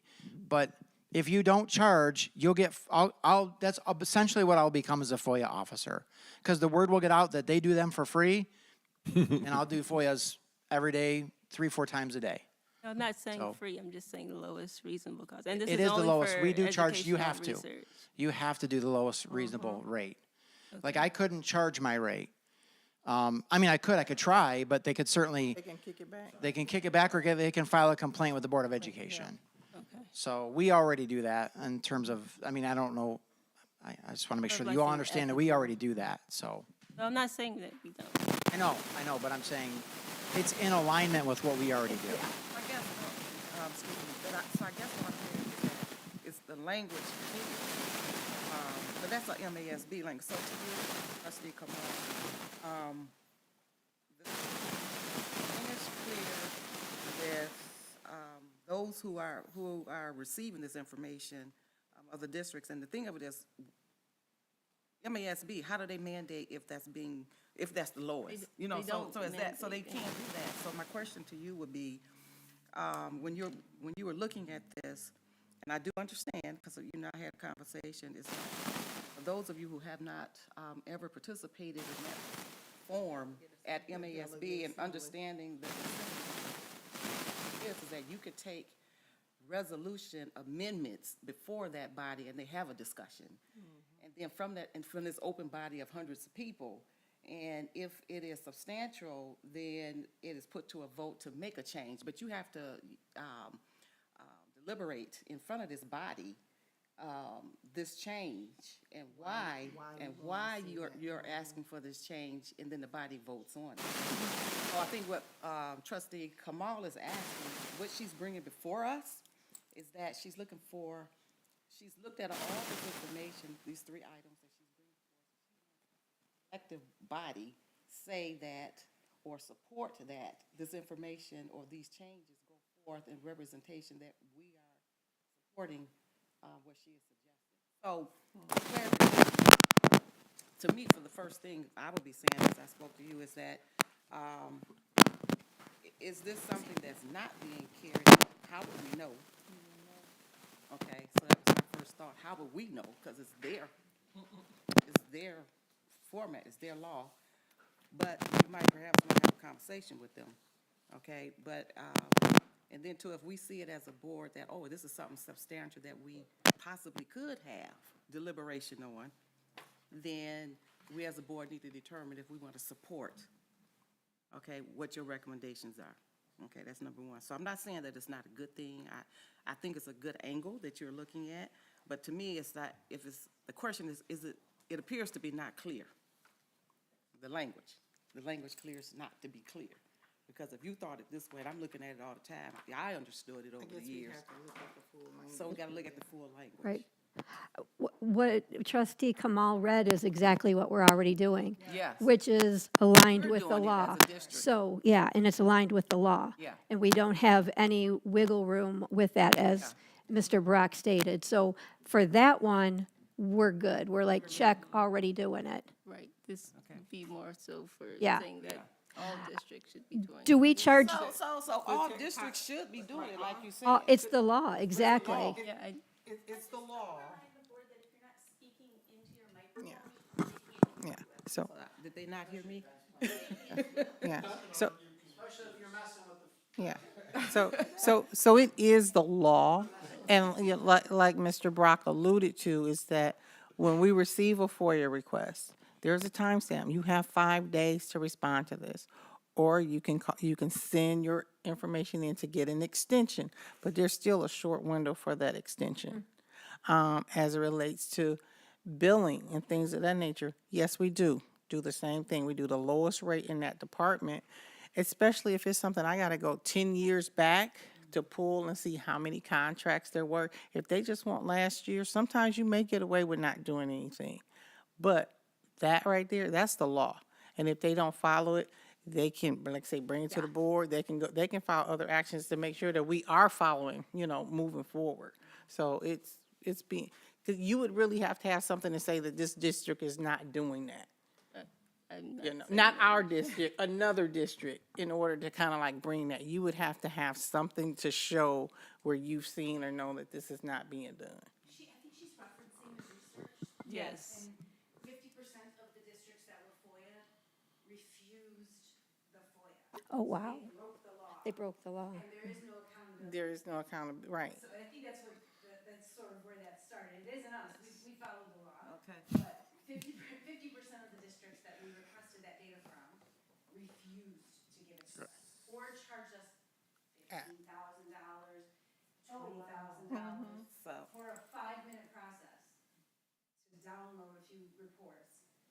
So that's where I think that conversation was coming from with regard to MAS. Maybe I need to charge a little bit more. Yeah, I mean, I was like, I'll give you my rate. like, I'll okay, give you we're my gonna rate. have another level of questioning here, but But Mr. Brock handles that. And there's sometimes where he's come back to me and he's like, these people want to go back 5 years. I'm like, that's ridiculous. Like, where are you going to get the time to do that? That's not, you don't soak up all his time to do that. That makes no sense.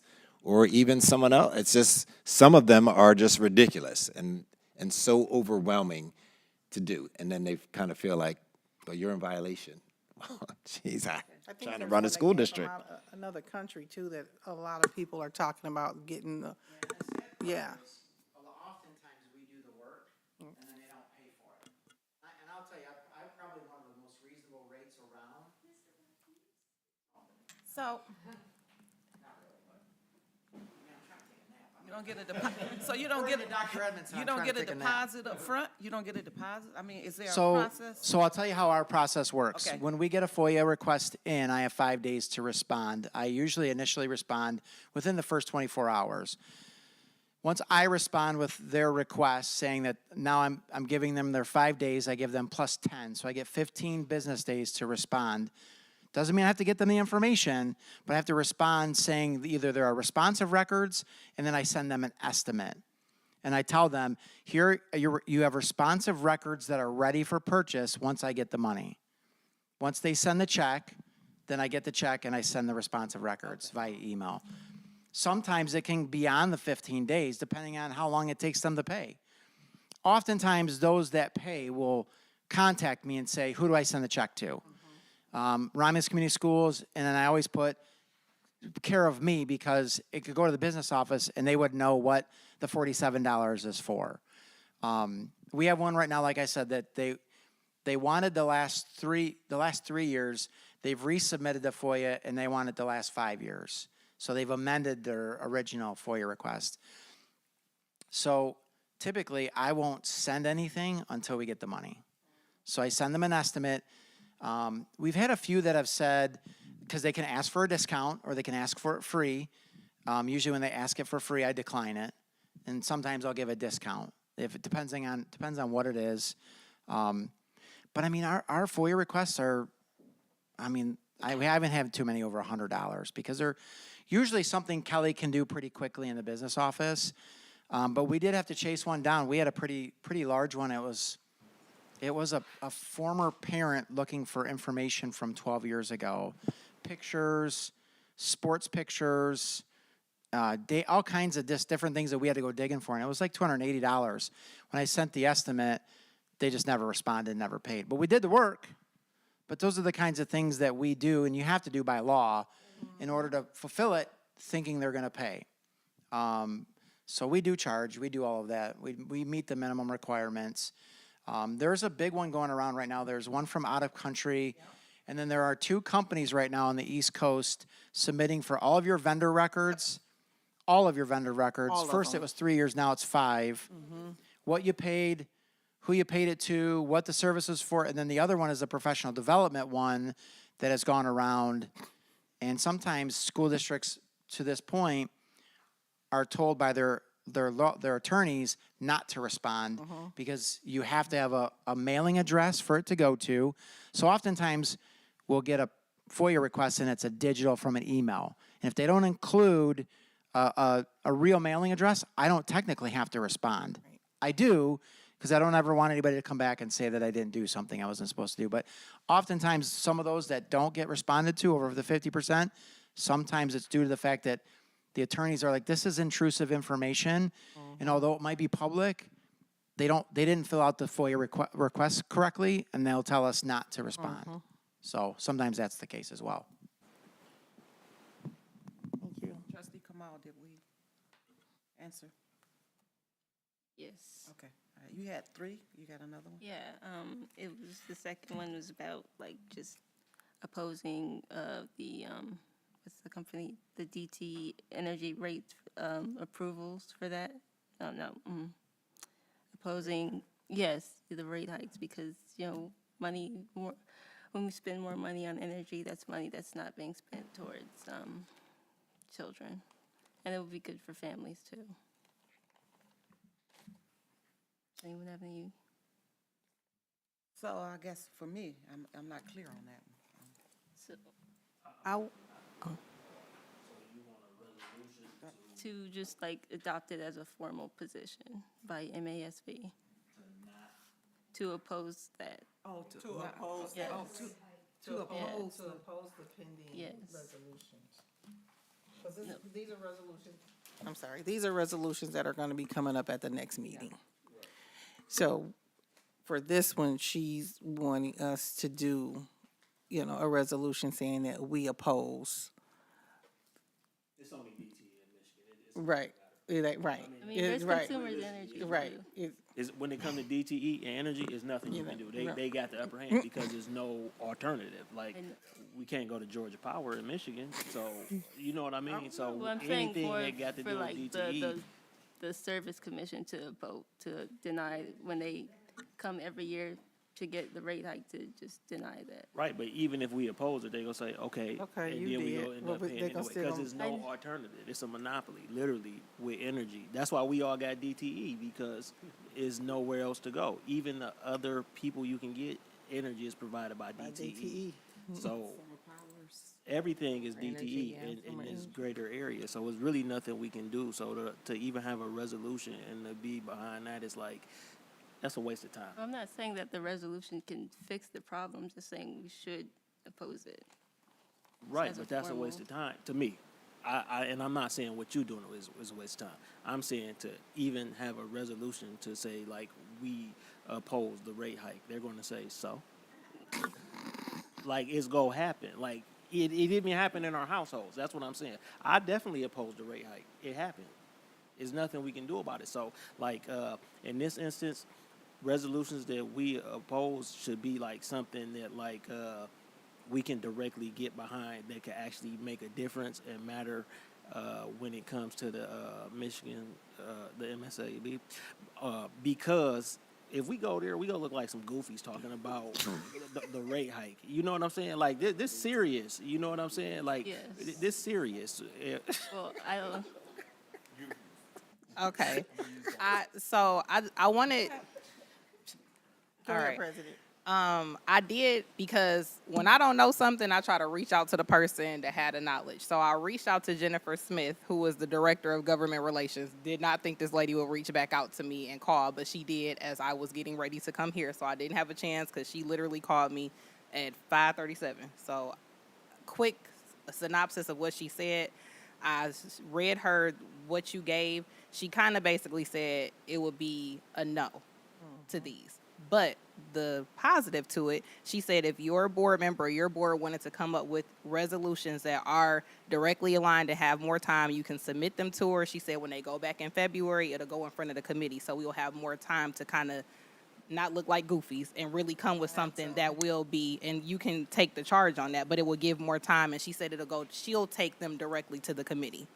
okay. So, like I said, it's kind of she did say, I don't think MASB because, and I wrote it down and I left the notes because I was trying to hurry up, but and I don't want to misspeak for what she said. So when I get home, I'll send you what she was saying because it was shorthand, but basically that it wasn't aligned with, they're not going to do the DTE rates and something with housing unless it's directly tied to something with public education. I forget the wording, don't want to say it wrong. I know we're being recorded, but it was something of that sort. But the positive to it is she still said you can do this. It's just more something that is directly aligned that, like he said, will have a little substance. So you still had a chance to do it, and it will go in front of the committee. And also, we have coming up where if you want to be a delegate and put yourself in the hat to do that, you can go as our delegate to the assembly at the convention. Okay. So. When you say things that we can directly Yeah. change, like, And also get with her. Like, it might be like, hey, this is what I was thinking, but can you give me some more meat and potatoes I can dig into that you kind of see that gets approved? Because this the lady that go to Lansing. Lansing. So For the she right would know more verbiage. things that are getting approved, because she said that those technically, even though MASB is putting them out, they wouldn't approve it. okay.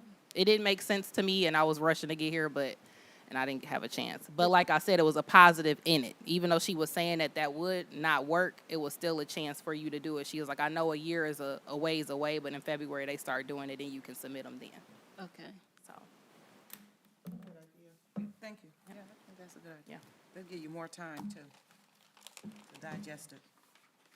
Not only to digest it, but to run it past us, maybe Yeah. individually, so we can like right now, we don't got a lot of time, but like something we can build on, because we might be in a direct alignment with something that needs to be changed, as individuals on the board, and then say 4 out of the 7 individuals, like, why you not do like that? So, as you do your research, don't be afraid, not afraid in a real sense, but reach out and say, hey, this is what I'm thinking of now. Is this something that you think you could get on board with personally? I always say personally, because even though this is a collective, I have to run with things that have my personal interest in. Only because I'm accountable for me. Because after this board, your name still gonna be in the book, because you're the person who brought this to the table. And if it don't align with you in 10 years, when my daughter is trying to get in Harvard, they're gonna be like, your dad voted like this. So goofy. They never did that, but you know what I mean? So anything with me has to be an interest personally that I believe in. But run it past me, because you never know what I'm interested in changing. Okay. but thank you Yeah, for thank you. Yeah. bringing this forth, being the board member to actually read emails. Not saying that y'all don't all read emails, and do the work. So thank you, because I mean, I see a lot of email, but I'm like, let me send this out, and then you responded. It is a lot of work to take on, but I don't mind, and I know that it's some other, Debbie, I know you are probably well-versed with this too, can help you. And we can just get it moving and have something we can all stand behind, where it's a 7 out of 7 vote. I can see that. Okay. Okay. Any other, oh, did you want to read your third one? No, No, this okay. is part- All right. Okay, any other reports from subcommittees? Yeah, Yes. so in front of you, you have documentation from the Seeking Fund Committee that we did meet on July 2nd.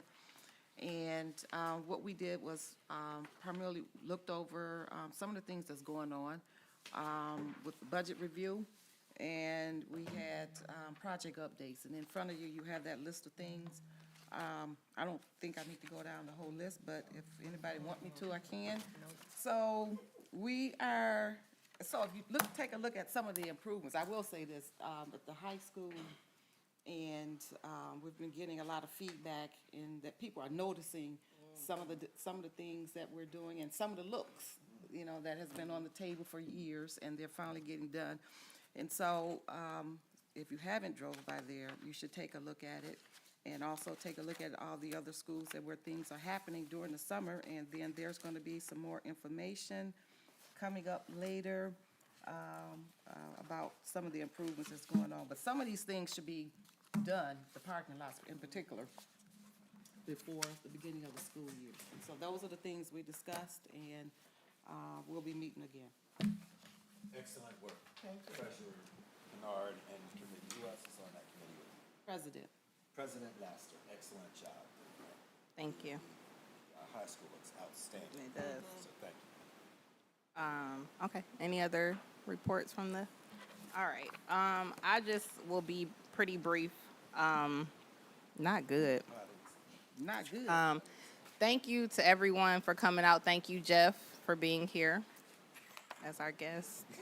I mean, could have been anywhere in the world. You're at a board meeting.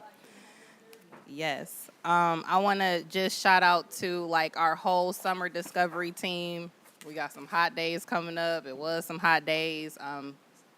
in the summer as an educator, hitting that alarm clock and everybody else is snoozing, but to help our to help our students get better. And I'm hearing a lot of good feedback from our summer discovery program. So thank you to our staff, transportation, custodial, food services, everybody that has a hand and a part to play in the program.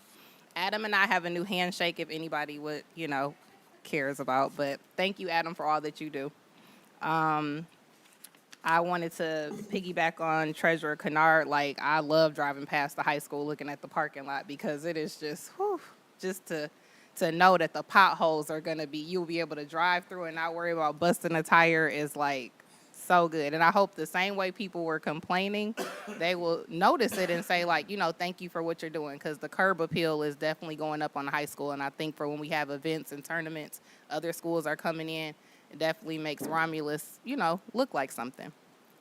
I wanted to speak to, I know that the state of finances, not saying that we're broke, but as a board, we all have a part to play as employees of the district. We've had layoffs. We had all of these things going on. I alluded to it at the last meeting of training. And I'm big on training. I love that we're an honor board. I'm always on there, MASB, taking classes, but I've slowed up as well because I know that there is a cost that comes to Eve, and she have to pay for it. So I know I'm only one person on the board, but I want to talk about, like, maybe we just pick one conference that we go to. Maybe we slow up on some of the classes because our budget for that, essentially, Eve looked it up for me, is $7,500. I know all that, we definitely kind of blew through that.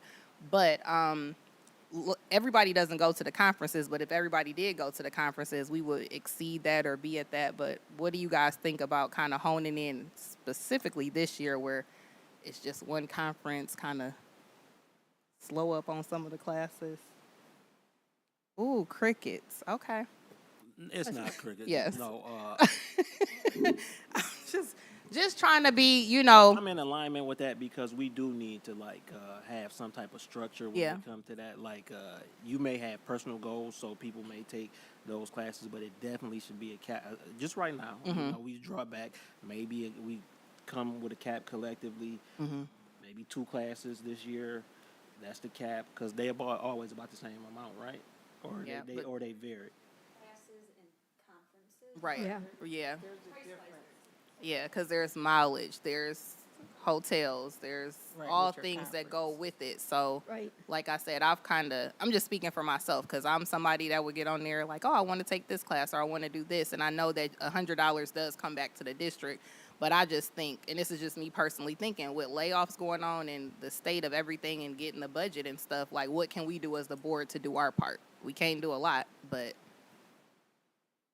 every dollar counts.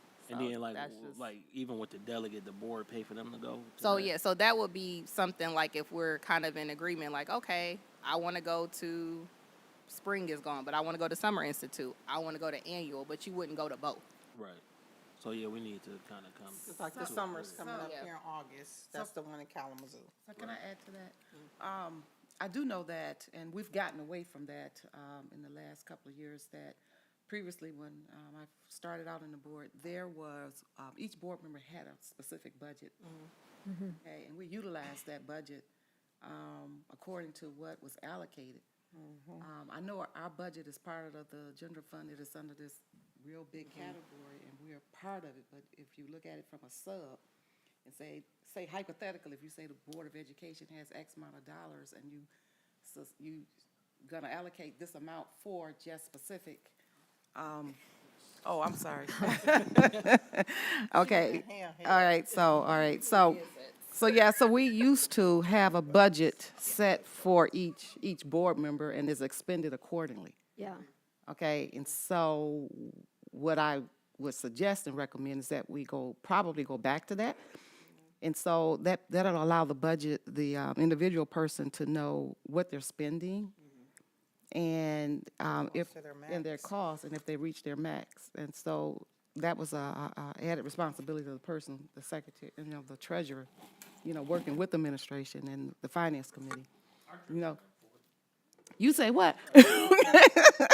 Eve can make Yeah. a nice little Yeah. spreadsheet, kind of like Yeah, with the board spreadsheet type thing, compensation. and we could pull it out, and I work with them on that. And I can come back Yeah, and they track it. They need And to be here now. yeah, yeah. You know, gotta and then, utilize it. and then sometimes you had board members who didn't utilize all of their funds. And so if you had a board member who wanted to attend something and they didn't have that, then they borrowed.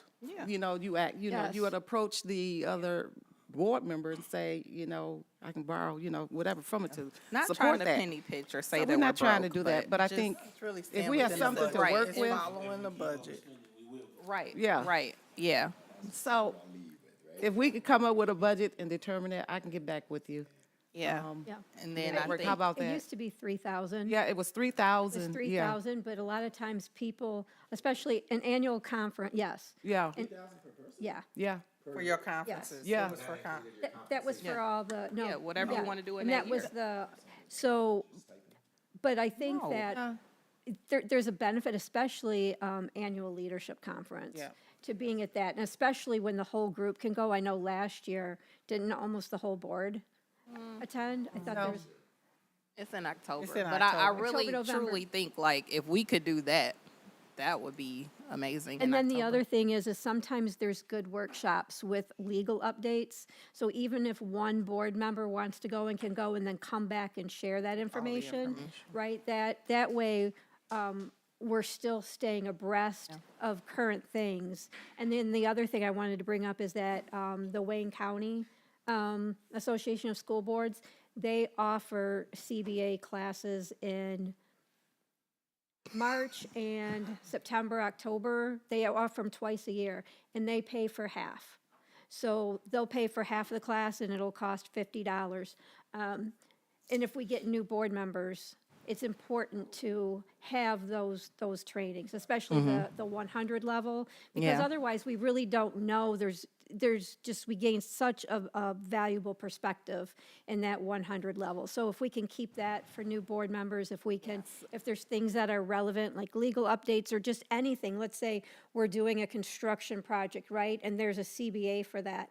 If one or two people can go, but then come back and share that information so that we're not making all of our decisions in a vacuum without knowledge, but we have it's like we're not teachers, we're not administrators, we don't have all that expertise, but we have an opportunity to get that. And you guys know I'm big on training, but there's a bunch of free stuff too that's not through MASB, and I'm willing to share that. But yeah, you can hunt down stuff. I just want us to be mindful of our budget, but also be educated. Oh, for sure. Yeah, and it's So- not, and just to May sorry, I? budget is 7,500. Right, but so what I would say is, no, you're not teachers and you're not administrators, which is fine. But there just needs to be a checks and balances because it doesn't just go to Eve, it goes to me. So then I'm like, well, dang, he's just signing up for classes. Like there needs to be a process, whatever the process is, just have a process that however you do it, there should just be a process that it goes to somebody that says before it gets, I just get the Well, we statements. did and I'm have, like, I did send an email out that if you are signing up for classes, even if you don't include me, let Eve know, because she shouldn't get a bill for anything without knowing, when it comes, it should be like, okay, well, Antoine signed up for X, Y, and Z. So at least there. But now with like the finances, that's why I'm saying what I'm saying now about like, But technically, if we really want to stay within the budget and keep everything on the up and up, no one should be registering for a class and and paying and going to classes prior to approval. Eve should be making all the reservations and paying for all classes. That's what we used to do, that's what we- exactly. Yes. So when we see those classes come out, I mean, I do it when a conference comes up. Hey, Eve, can you register me for this one? I'll CC, to make sure president. everybody knows. I Right. thought that's the process we were It using. should be. No one should be registering. Nobody should be doing that. and then I know we discussed like after going to conferences, like Eve, once we know when we can do the hotels, at least book them so we not Paying the extra. Chirac. Yeah. You know what I'm saying? Yes. So, so, Madam So like when the President, annual comes up. so Madam President, if you allow the Finance Committee to bring forth any recommendations or suggestions pertaining to a budget, okay, we can come back with that if you desire. Okay. I know that Kalamazoo is coming up because I've seen it That's email Yeah. for the deadline. August the 7th. Yeah. To So, the 9th. yes, so there is a, no, That's that's the Summer Institute in Kalamazoo. and then the annual is in It's October. October. So, Yeah. I would say as a board, I hope that we all could go in October to the annual, to the big one, but I don't know what people's schedules look like. But I'm also saying I don't know about both, you going to Kalamazoo and the annual conference. I don't know if that was plans for anybody. Well, Because in the past, I definitely would have went to both. I would have been signing up for a lot. I went to both before, but I just think that the climate right now is kind of just. so I guess my first question would be, where are we in the budget in terms of what we spent or as a collective body? I mean, are we? Yes, yeah, it This is is the a new beginning of the fiscal year, new of yeah. the fiscal year, New fiscal year, so they're. so Yeah. it's new, so we need to come up with something soon. That's different. Yeah, so yeah. But We'll come up with something. Wait, because when is the deadline for Kalamazoo? Do you know, Eve? I just saw. I've not booked anybody. So is somebody trying to go to Kalamazoo? Yeah. I was thinking about it. For the summer? the summer one. Yeah. Summer. I was thinking about it, but I The hadn't made general any. sessions are going to be excellent. I looked at, I can't travel, but For the big general- one, the yes. annual, yeah. with Paul and Yvonne, For annual or Kalamazoo? no, Kalamazoo. Okay. Paul and Yvonne have general sessions, and those will be very good. So August 7th through the 9th in Kalamazoo. That's the Friday, the So, summer. I think with the budget opening up for the fiscal year right now, are we thinking you go to one or the other? Yeah. Yeah.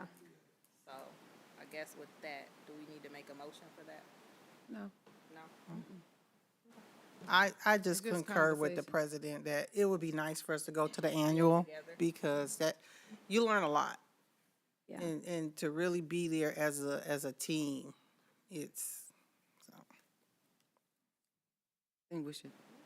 Oh, yeah, they said no. And I told you I emailed the big lady. But we should go back to the process of sending Eve along with the president. When we want to go to something, send it to Take them and classes, letting the right. registration happen through her. I mean, that's what I've been following. I mean, when I Yeah. did, so I don't think it was doing anything. Just That way there's reiterating, no we're just surprise reiterating. bills coming Yeah, we're through. just reiterating how we function as a board. I didn't see any need. Okay. Okay, thank, The last thing, I think, I know we've talked about it, well, I guess this is a class, but I feel like a board personality workshop would be good, but we can entertain that maybe down the line, because we're talking about finances. Remember how we talked about, remember Colors. how you learn, how you, yeah. I do. personality, But that's just something. Give you mine. Just no. Okay, that's all that I have. So communications from board members, we'll start with Trustee Powles. Vice President Davis. Hey, how you doing? Madam Secretary. Glad to be back. Well, yes, welcome back. Treasurer Kennard. try to stay safe and try to stay cool because we're supposed to be having 99. hot weather and it's supposed to be with Tomorrow. the weather, 100, feel like 100 or something, so. Yeah, 102 for the. 2 to be exact. So, there is not even. And thank, the presentation for the curriculum was very good today, and I'm looking forward to see, how that pans out and how we work with that moving forward. So, they're not hearing, but anyway. But anyway. Not to I'm miss looking your forward to the compliment, Dr. curriculum. Yeah, Shammy. so I just gave Ms. Cheney a compliment, back there but anyway, talking. so we'll see. You stay nice and neat. That's it. Trustee Kamal. Nothing. Doc. You know, do you see this? The 17th? You didn't hear it? That they were giving you a shout out on your. On We your- said awesome job, Dr. Shammy, awesome Rock is job. gonna get you in court. Right, we Rock's see, gonna get you in we trouble. see everything over here, don't we? Tomorrow and Thursday, we have the Director of Special Services interviews tomorrow and Thursday, and no goofies will be selected. I want to make sure I use your terms. Every board meeting, you teach me a new one, I'm going to use it that day. Two, we have yearbooks for sale. I know some of you did go to school here, or if you had family members. It was a success at that event, that if we have a yearbook, just make a donation and we'll give you the yearbook that you want, as long as we don't have one available. So like the 1970s are really hard, there's only like one. But when you start getting into the 80s and 90s, and then definitely 2000s, we have multiple ones. So if you're looking for a yearbook, please let us know, let Eve know with your donation. And we'll give you some consideration based on, yes, there is. Yes. Depending on how many students went to your school. It's getting a little cheaper these days. So if you like a yearbook or you know anybody else, it's a good thing. There was a lot of energy around that, people seeing those. There's a new phone system that's coming from our Director of Technology. His recommendation and his team will be installing those. Are those happening in August, I assume? Or we're starting in July? So I just started the port process today. Okay.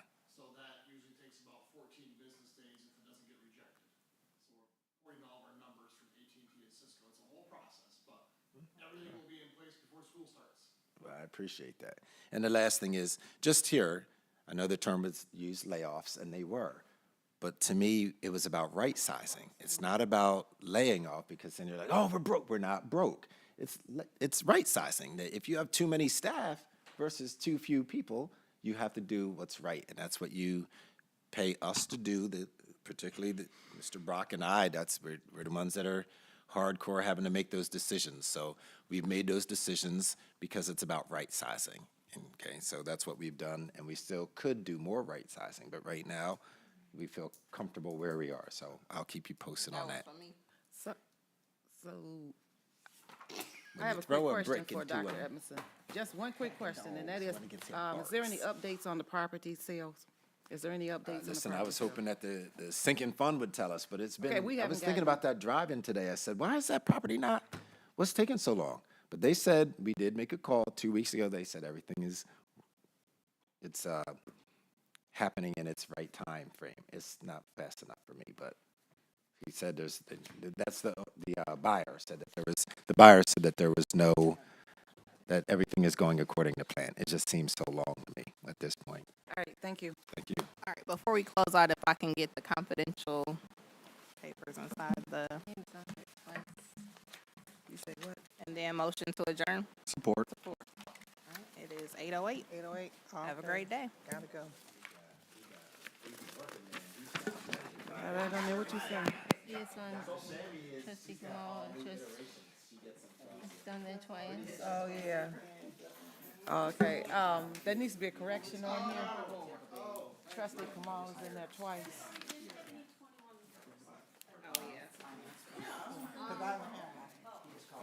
They're gonna shred it anyways, right? Yeah, they're gonna shred it.